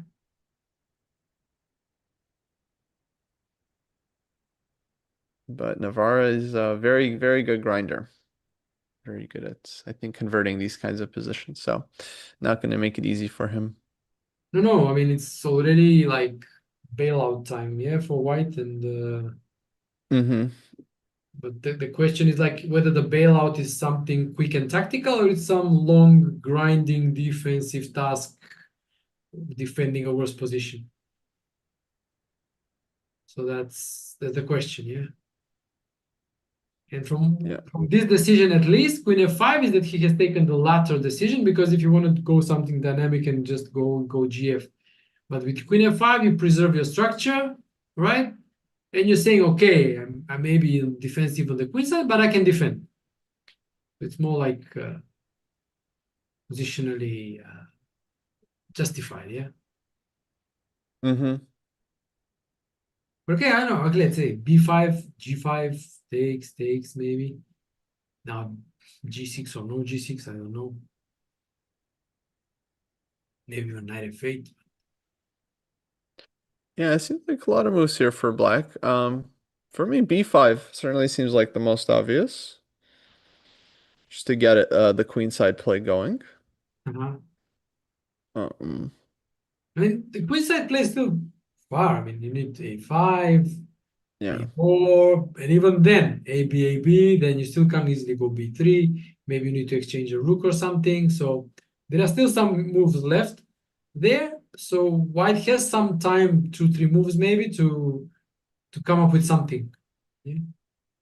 Now the question is what that is. Okay, let's say if Hmm. we ignore that, we go A5 here. Yeah, we ignore everything on the king side. What can white do? I mean, bishop G3, rook H2 doesn't really think work because maybe just rook C1 and then take this one. Yeah. Feels like But black is always in time with the counterplay here. yeah, and if you go G6, okay, takes. Okay, let's go B4, A B. Okay, is rook A7 a threat? Maybe. Right. Also, I mean, with G6, we still have the famous knight takes D4 trick, I think. Ah, that was always the problem. Right, right. Yeah. Yeah, this was the problem. But Never quite but worked. also I was thinking like when white plays G5 in this line, black can just respond with G6 Yeah. and just kind of Yeah, close but this everything like up, right? I wasn't sure about this because Queen E5, Queen F6. Yeah. Well, it's like Mhm. H5. Ah, just lock everything up, you mean? Yeah, like Um, bishop G3 and Knight F8 or knight something. F8, I guess. Yeah, yeah, defend somehow. But here This is a very B5 good drops. call. So we played B5, kind of unfortunate moment. Yeah, well, so if he wants to go for this defensive setup, he shouldn't go B5. Right. No? But then what? Yeah, I mean, then A6, yeah. But that's too slow. You want to go A5. Yeah. By the way, 10 minutes for Navarra, so he has to like Oh, ah, make he's some now, critical now, moves okay. here. He'll speed up for sure. Hmm. He'll get something good. But yeah, it's not like he can just do anything. Like he has to kind of play. So already B5, it's like okay, it makes it a little trickier for him. dealing with the king side.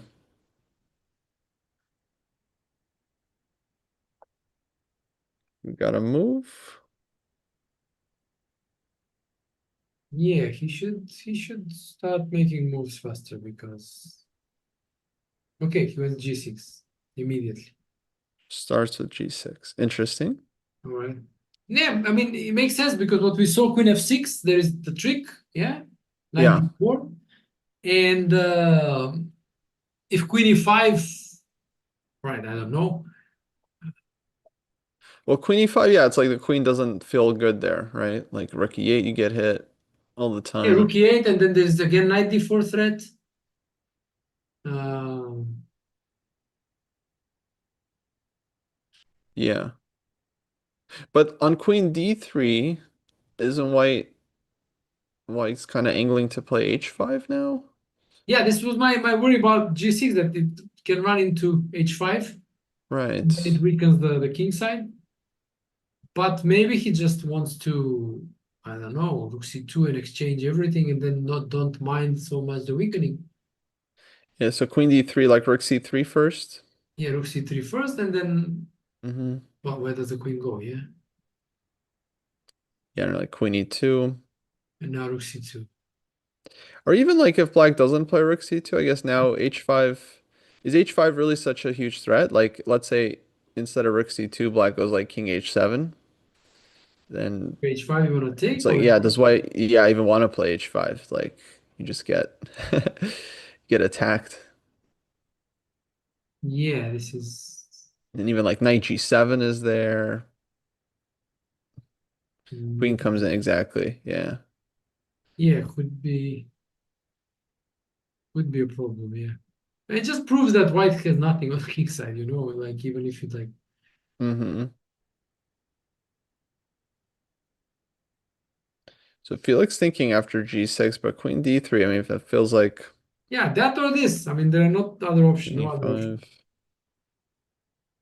And if Rook E8, Then then rook e8, yeah, you gotta drop back again. yeah, you go somewhere. Yeah, but to go to G3.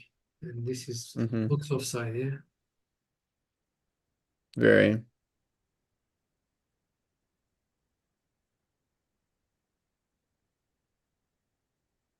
Hmm.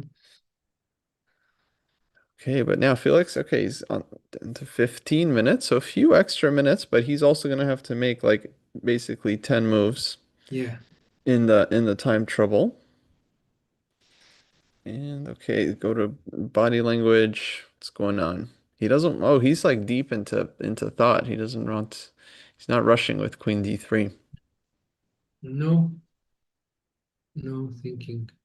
Now again, now we're both at the board, they must be there because it's critical phase.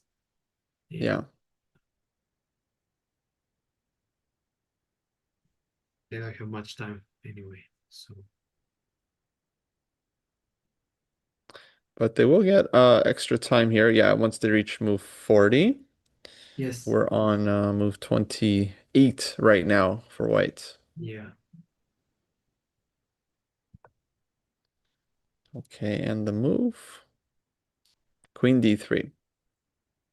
He played. I still can't see it. Okay, and let's see how quickly Navara has his next move ready.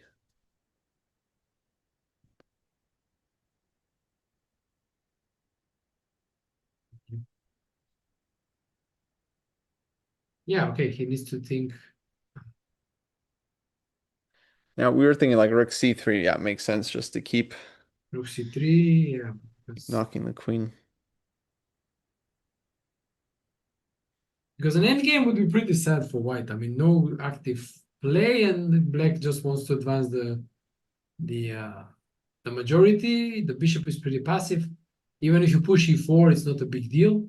Hmm. Because what do you do next? If you take, that will be recaptured, then you end up with a weak pawn on d4.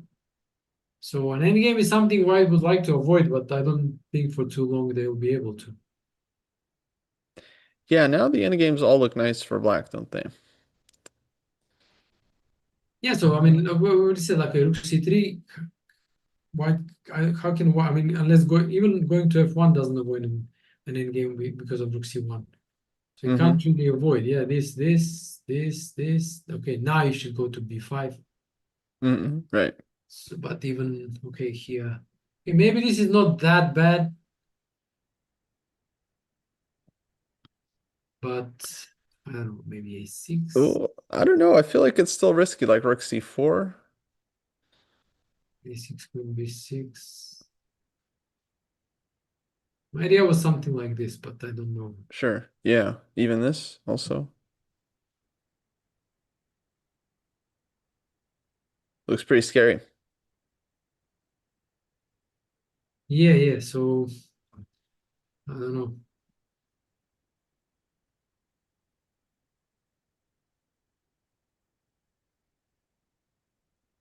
Stakes. Yeah, and like we said, okay, this endgame a4, how holdable this is. No, So yeah, I like rook c3 here for Navara. Let's see if he goes for it as well. still thinking, right? He's still thinking, yeah, but okay, under 8 minutes now, so he's gonna have to come up with a decision soon.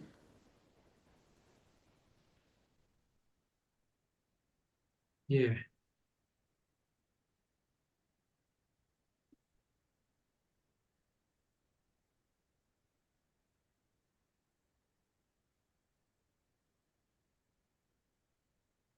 Okay, approaching 7 minutes now. Mm. Yeah, yeah, very, very tricky. I mean, the game didn't go so well for Felix. I mean, he started ambitiously, but then things, well, that ambition couldn't be backed up with the decisions at the board, and then things started turning. Right. Okay, Queen A4 from Navarro. Ooh, surprising move. In a4, right? Ah, he's getting hungry. What's going on? He just wants to go rook c3, rook takes a3. Yeah, he's topping e4 because d4 is hanging. That's another thing. He's just like, give me that pawn.